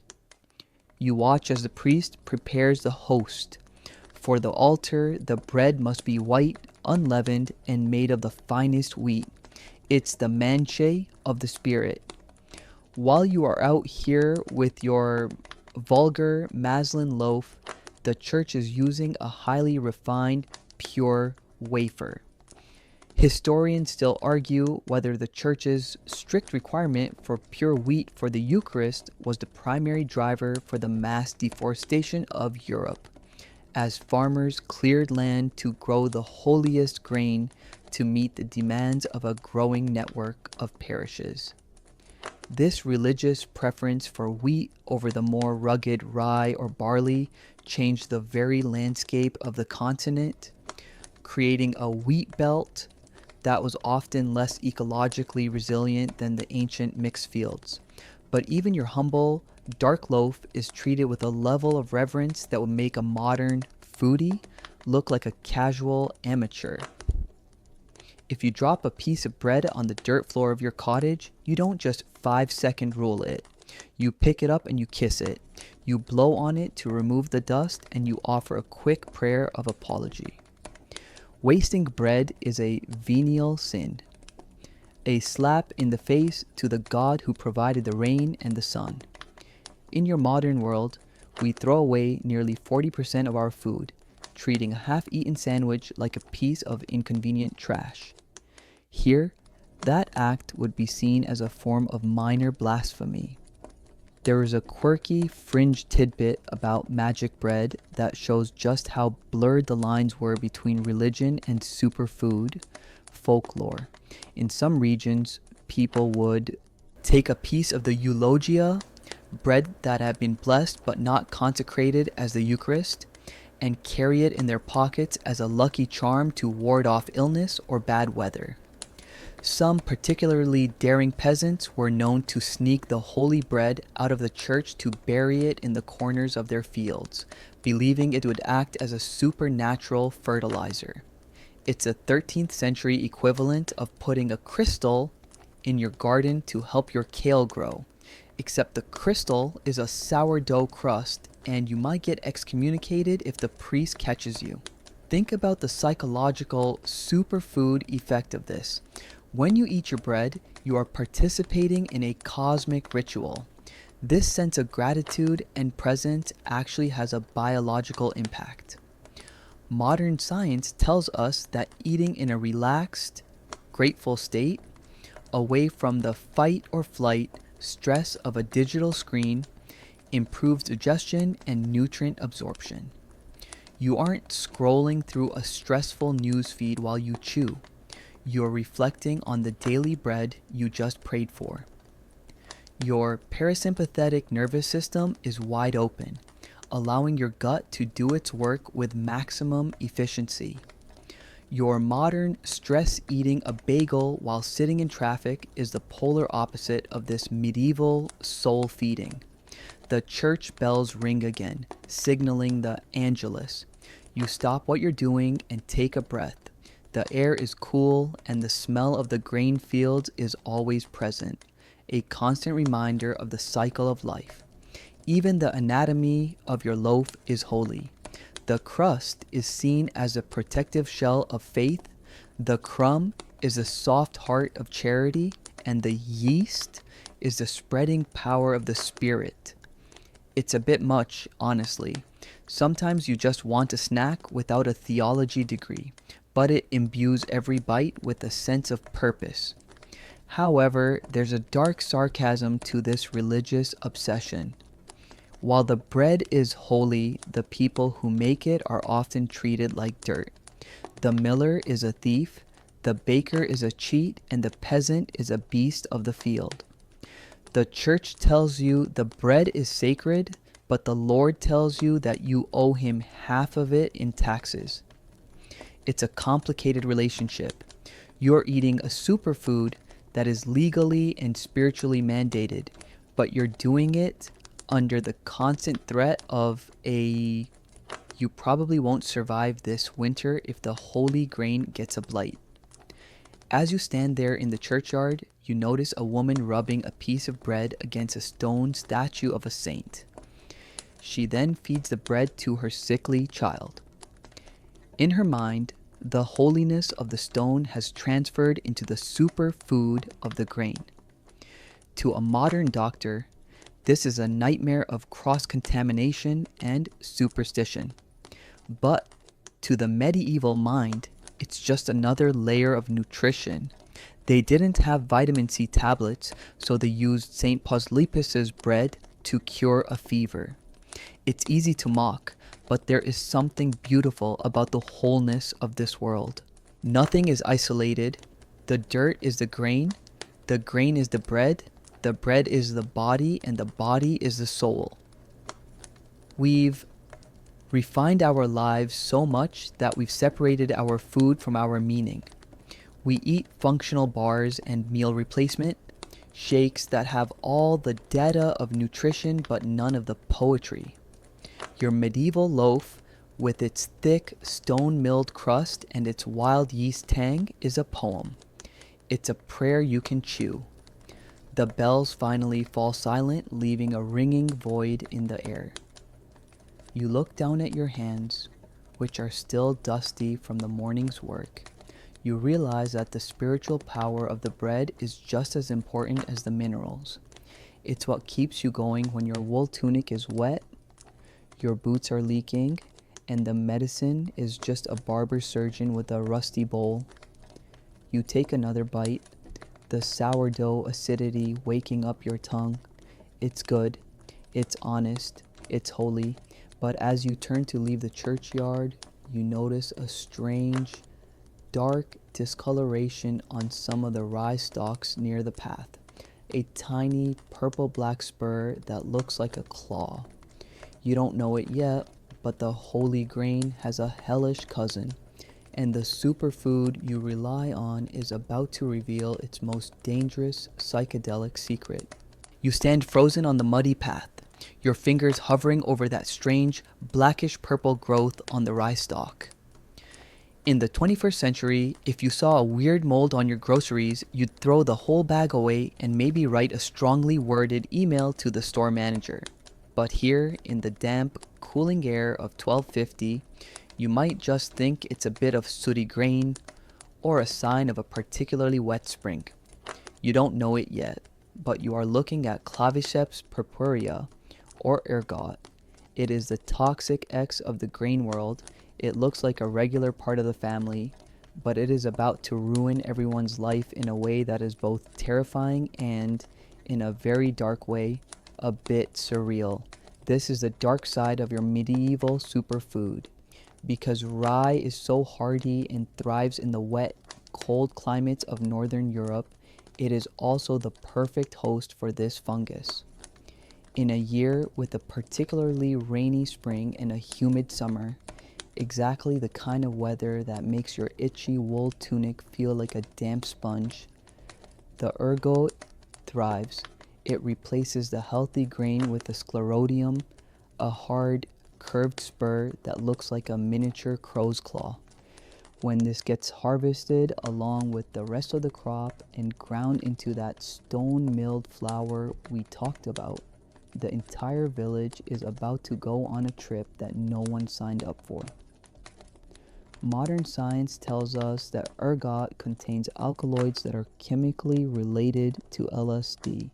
In fact, Albert Hofmann, the chemist who discovered LSD, was actually researching ergot derivatives when he accidentally took the world's first acid trip. But you don't have a laboratory, you just have a breakfast habit. When you bake this spurred rye into your heavy dark loaves, you are creating a psychedelic sourdough. A mainstream historical fact is that ergotism, known in the Middle Ages as St. Anthony's fire, was a frequent and devastating plague that affected thousands of people who relied on rye as their primary calorie source. The symptoms are something out of a horror movie, but with a weirdly rhythmic twist. First, you might feel a tingling in your fingers and toes, a pins and needles sensation that feels like your limbs are falling asleep. Then, the fire starts. The alkaloids cause your blood vessels to constrict so tightly that blood stops reaching your extremities. Your hands and feet feel like they are being held in a literal furnace. It's a cheeky, you probably won't survive this, reality check. In the 13th century, if your feet started turning black and feeling like they were melting, you didn't call an ambulance. You started making your peace with the fact that you were about to become significantly shorter. But it's the convulsive version of the illness that creates a legendary dancing plague. Imagine walking into the village square and seeing your neighbor, the one who usually spends all day complaining about his gout, suddenly engage in a very aggressive, unlicensed interpretive dance class. He's twitching, spinning, and leaping into the air with a wild look in his eyes. Soon, the blacksmith's wife joins in, and then the miller. It looks like the 13th century version of a music festival, but instead of expensive water and neon sticks, you have mud, exhaustion, and the terrifying realization that your brain is being rewired by a fungus.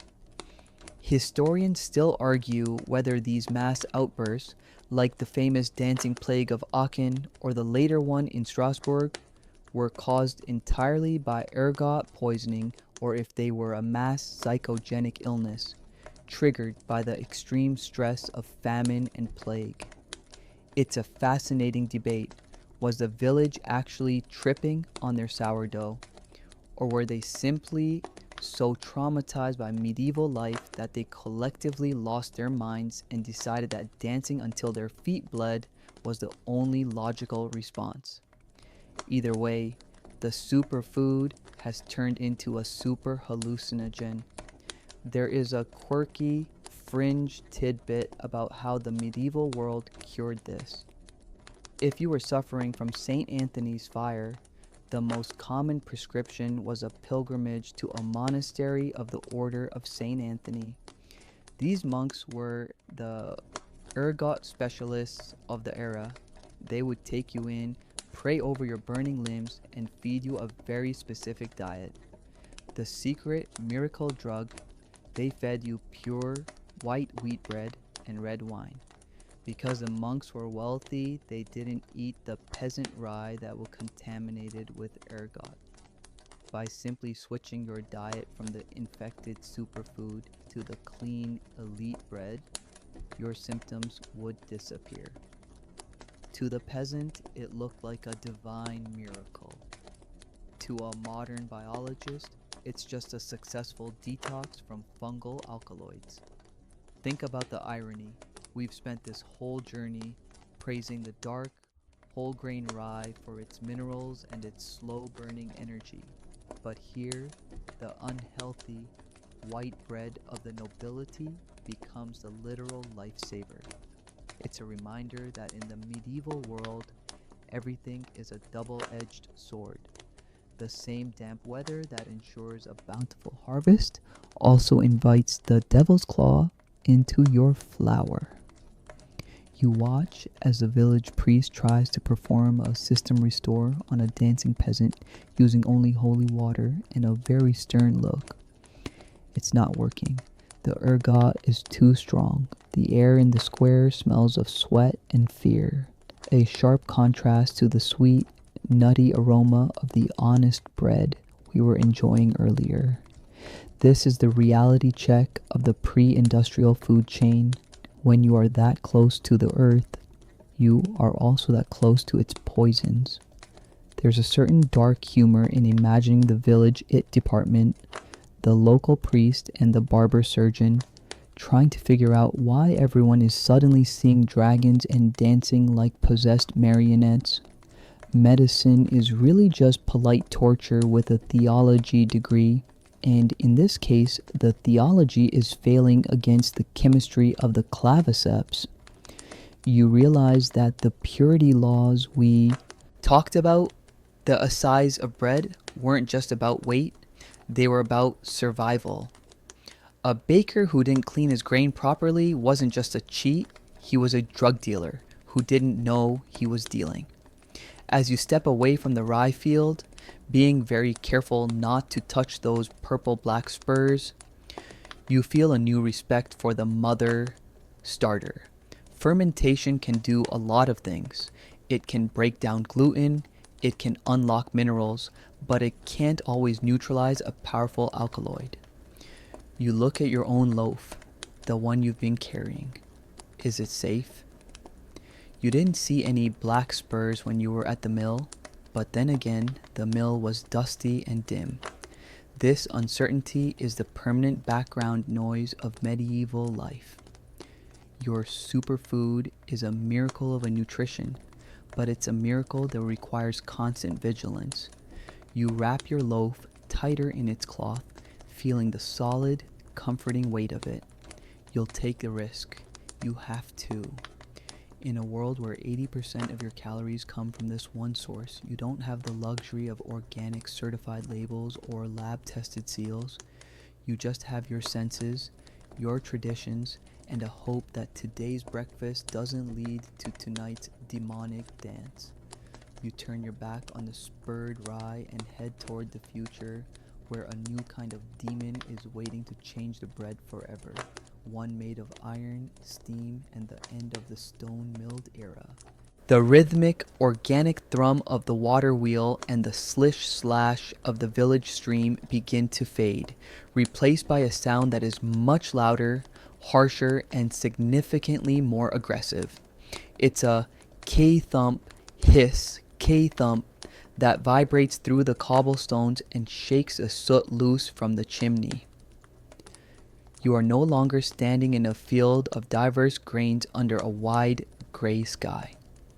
The air around you has turned a sickly yellow, thick with the London fog, which is really just coal smoke and the collective breath of 1,000,000 people living too close together.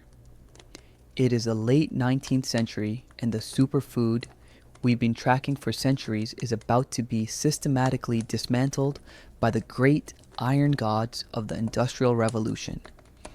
You find yourself standing outside a massive brick factory. This isn't a communal space, it's a fortress of efficiency. Inside, the patient, cool stone mills that we loved for their mineral-rich grit and their slow motion crushing are being hauled away to the scrap heap. In their place stand rows of gleaming, polished steel rollers.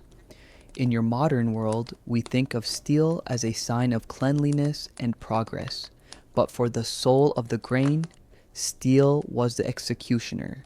These rollers are the high-speed predators of the flour world. In the 1870s, the invention of the automated steel roller mill changed everything. This is a mainstream historical fact that marks the end of the ancient era of bread.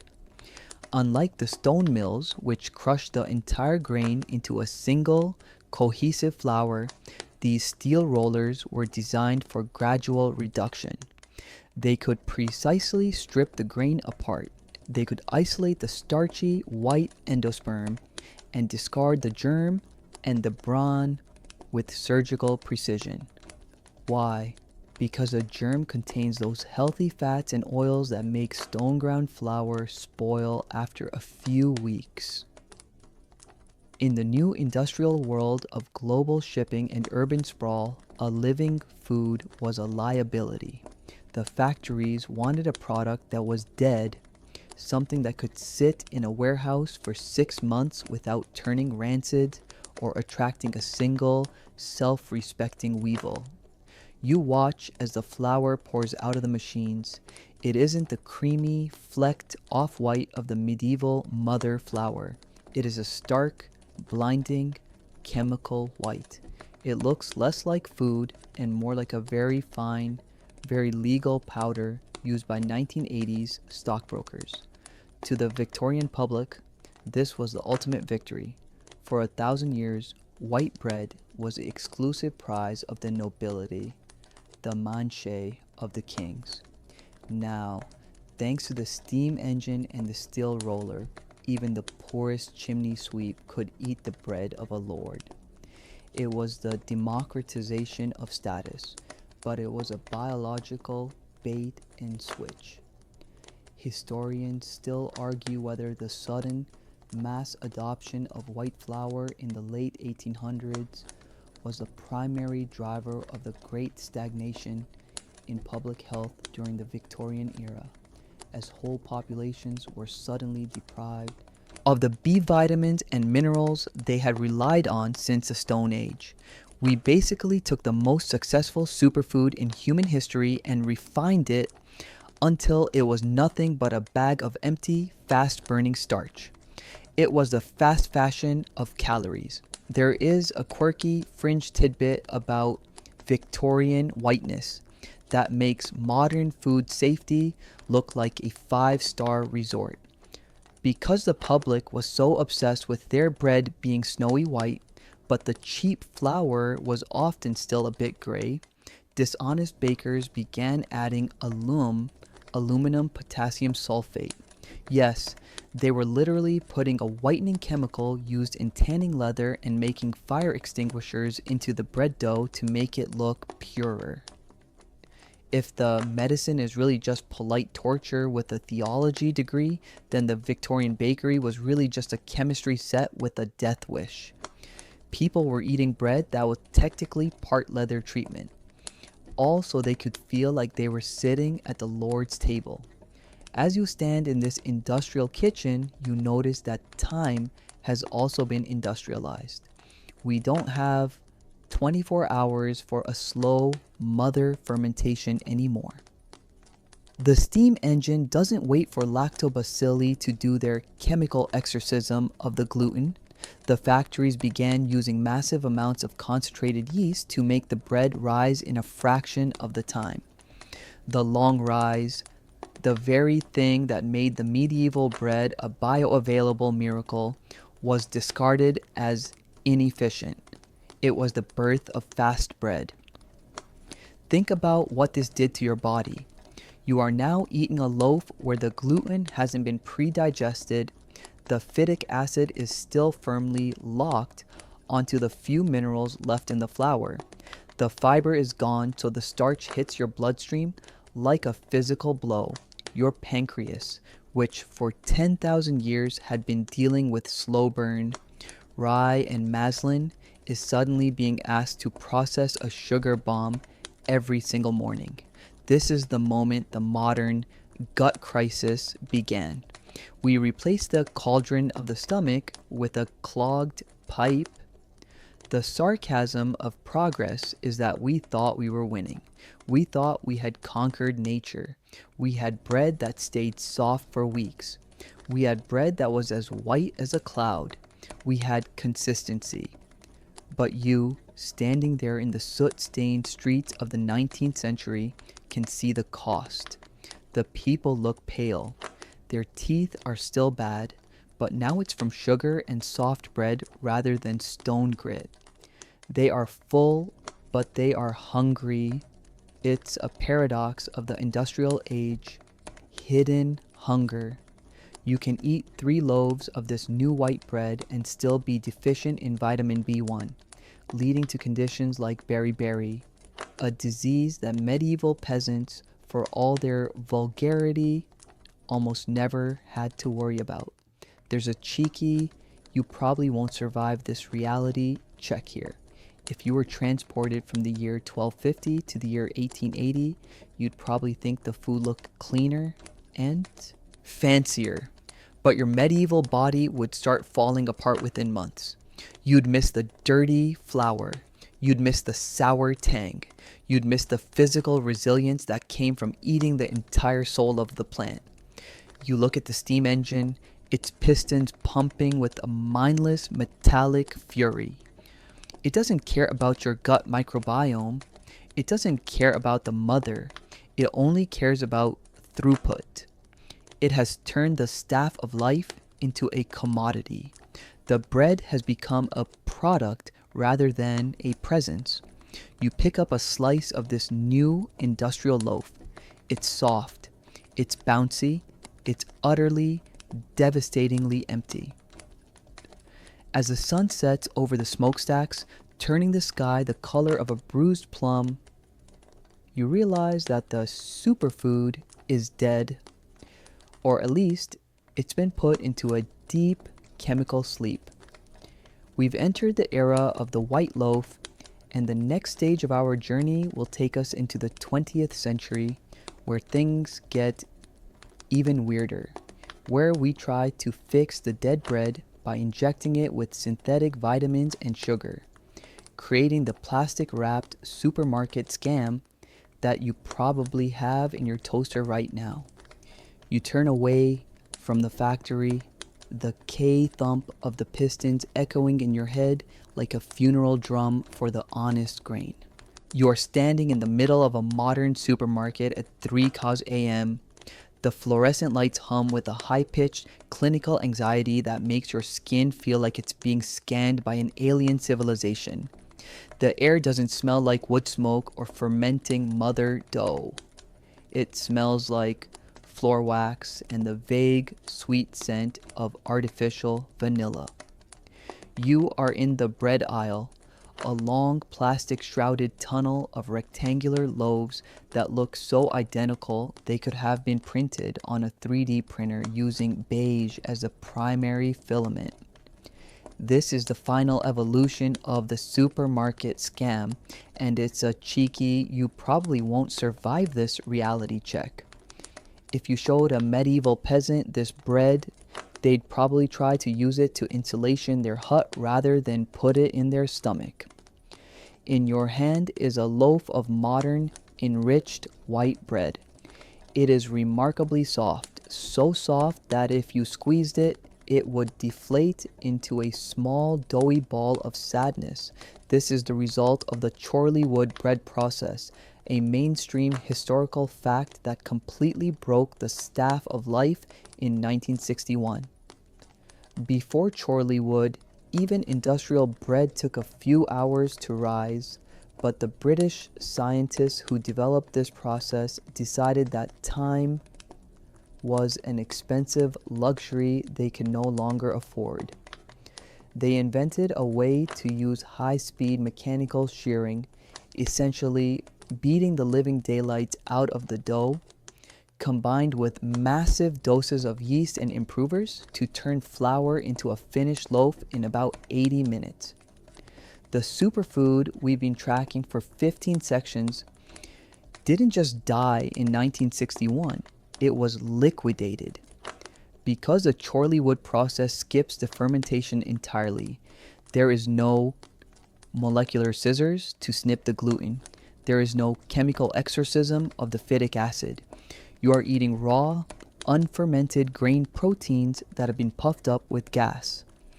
To make this work, they have to add conditioners, things like datum, diacetyl tartaric acid esters of mono and diglycerides, or azotocarbonamide. In the 13th century, they used thyme to make bread digestible. In the 21st century, we use chemicals that are also used to make yoga mats and shoe soles. It's the ultimate convenience trade-off. You get a sandwich in 5 seconds, and your gut gets an inflammatory participation trophy that lasts for 3 days. Then there's the sugar. Flip that plastic bag over and look at the ingredient list. It's a novel. Somewhere near the top, you'll find high fructose corn syrup, or sucrose. Modern industrial bread is essentially a cake that's been told to act like a savory staple.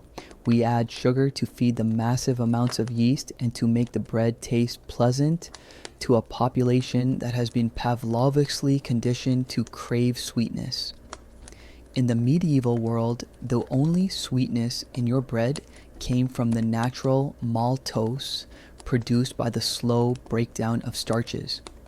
Here, it's a laboratory-grade hit that spikes your insulin before you've even finished your first bite of toast. Historians still argue whether the fortification of bread, the mandatory adding of synthetic folic acid, iron, and thiamine was a triumph of public health, or a desperate band-aid slapped onto a fundamentally broken food system.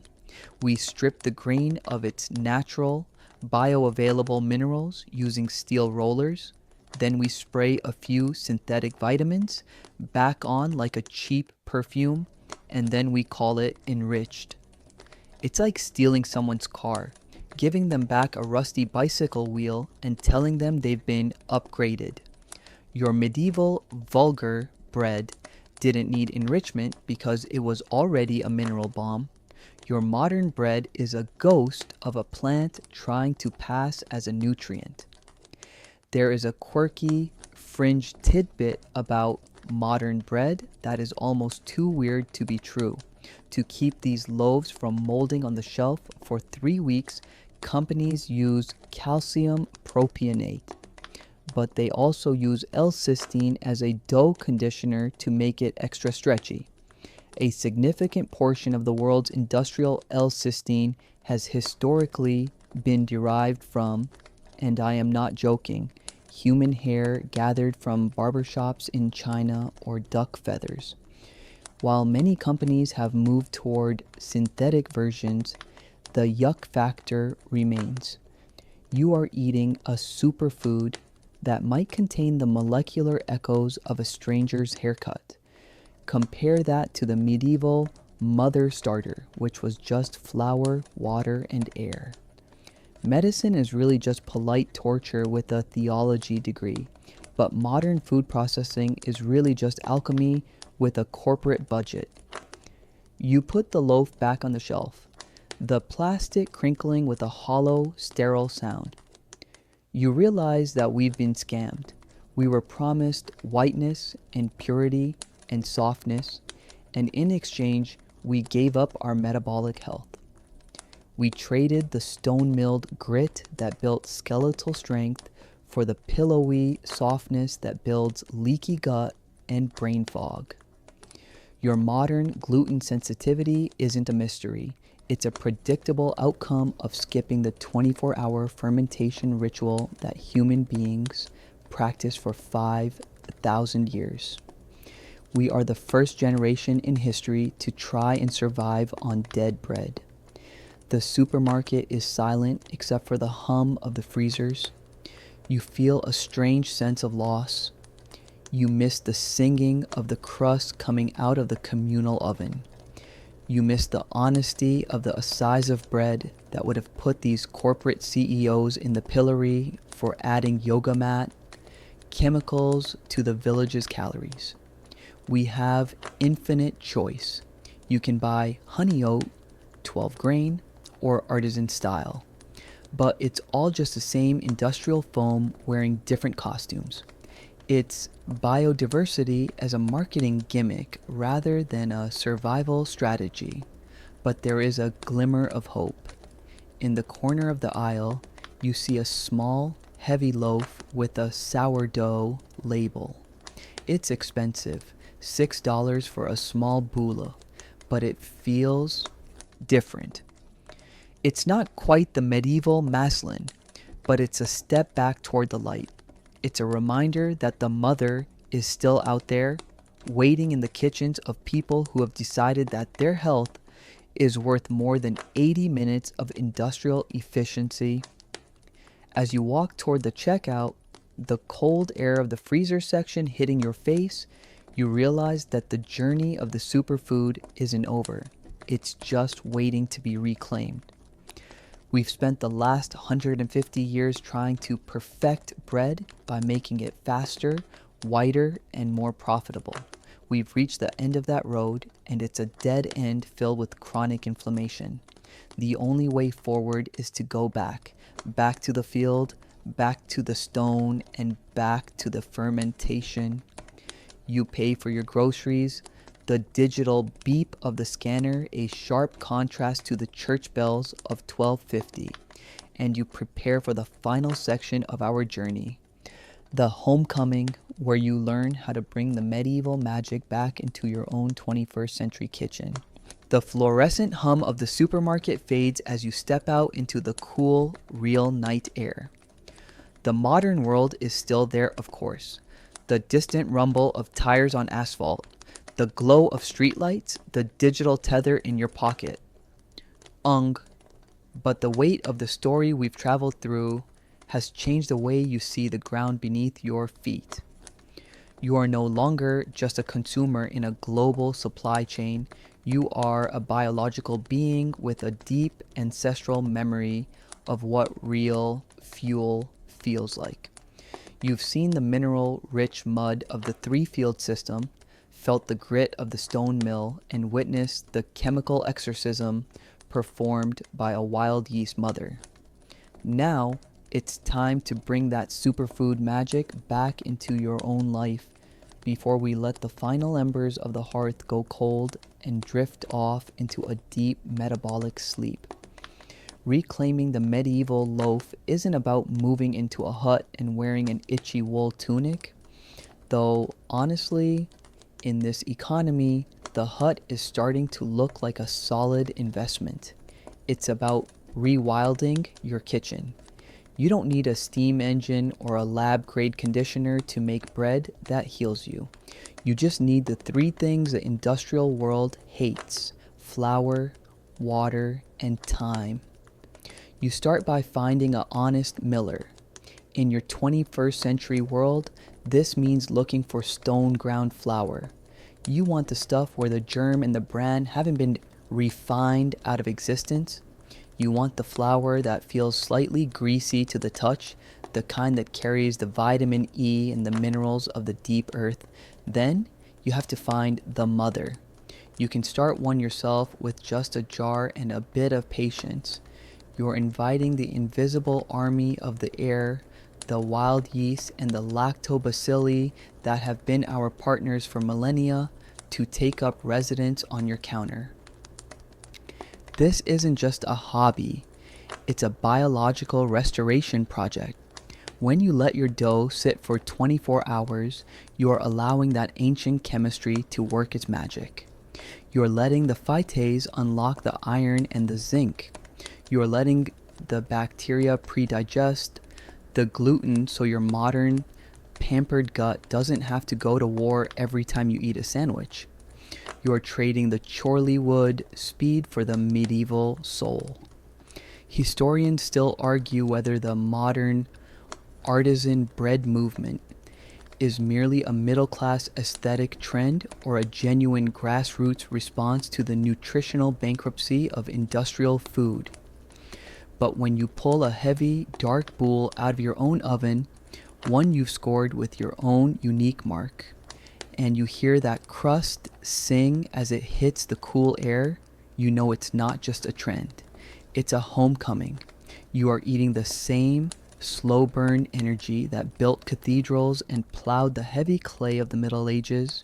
You are eating a superfood that has been hiding in plain sight for 1,000 years, waiting for us to stop being so efficient and start being human again. Think about the satiety of that first bite. You don't need 5 slices of this bread to feel full. One thick, dense slab, perhaps toasted and rubbed with a bit of garlic and olive oil, the 21st century version of the soak, is enough to power you for hours. Your blood sugar stays as steady as a monk's heartbeat. Your brain fog lifts because your body isn't wasting all its energy trying to figure out why you fed it a piece of a yoga mat. You are biohacking by doing exactly what your ancestors did when they had no other choice. There is a quirky fringe tidbit that modern sourdough bakers have discovered: the microbial fingerprint. Research has shown that the bacteria in a sourdough starter actually change to match the skin microbiome of the person who needs it. You and your bread are literally becoming part of each other. In the 13th century, this was just the way it was. Today, it's a beautiful, slightly yuck factor reminder that we are part of a living ecosystem, not just a series of transactions. You are the fernar, the miller, and the consumer all in one. As you prepare to close your eyes, imagine the smell of that bread filling your home. It's not the sickly sweet, artificial scent of a supermarket bakery. It's the complex, sour, nutty aroma of life. You've successfully navigated the "you probably won't survive this" reality of the medieval field and the "you're being scammed" reality of the modern aisle. You've chosen the honest grain. You've chosen the long rise. You've chosen to be fueled by something that respects your biology. The superfood isn't a miracle pill or a green powder. It's a relationship with the earth and the invisible life that surrounds us. It's a commitment to the slow grind and the patient fermentation. As you drift toward sleep, you can almost hear the rhythmic thrum of the water mill and the soft, almost imperceptible sigh of the dough as it rises in the dark. You are safe. You are fed. You are connected to a chain of daily bread that stretches back through the centuries, through the industrial smoke, back to the sun-drenched fields where the maslin and the rye dance in the wind. The journey is ending now, and it's time to let the images of the medieval world fade into the soft, quiet corners of your mind. The heavy, dark loaves are all baked and cooling on the wooden racks, their crusts gone quiet, their centers warm and nourishing. Imagine the village settling into a deep, honest sleep, the only sound, the distant hoot of an owl and the dying crackle of the hearth. You can feel your own body growing heavy, sinking into the mattress as if it were a pile of soft, dry hay in a safe, warm loft. The fire of the day has been raked out, leaving only a gentle, steady warmth in your chest. Your breathing is slowing now, matching the slow, rhythmic expansion of the mother dough resting in the dark kitchen. There is no rush, no digital hum, no plastic-wrapped anxiety, only the deep, mineral peace of the earth. The gluten is broken down, the minerals are free, and your gut is at rest. You are supported by the strength of 10,000 years of ancestors who ate this same grain and found the power to wake up and do it all again. Let your thoughts drift like the fine, white dust of the mill settling softly, silently, until everything is still. The fields are resting under the silver moon, the threefold cycle of the land continuing its patient, ancient dance. You are part of that cycle. You are part of that history. Now, simply breathe in the scent of wood smoke and wild yeast and let go. The world is quiet. The bread is honest. Your journey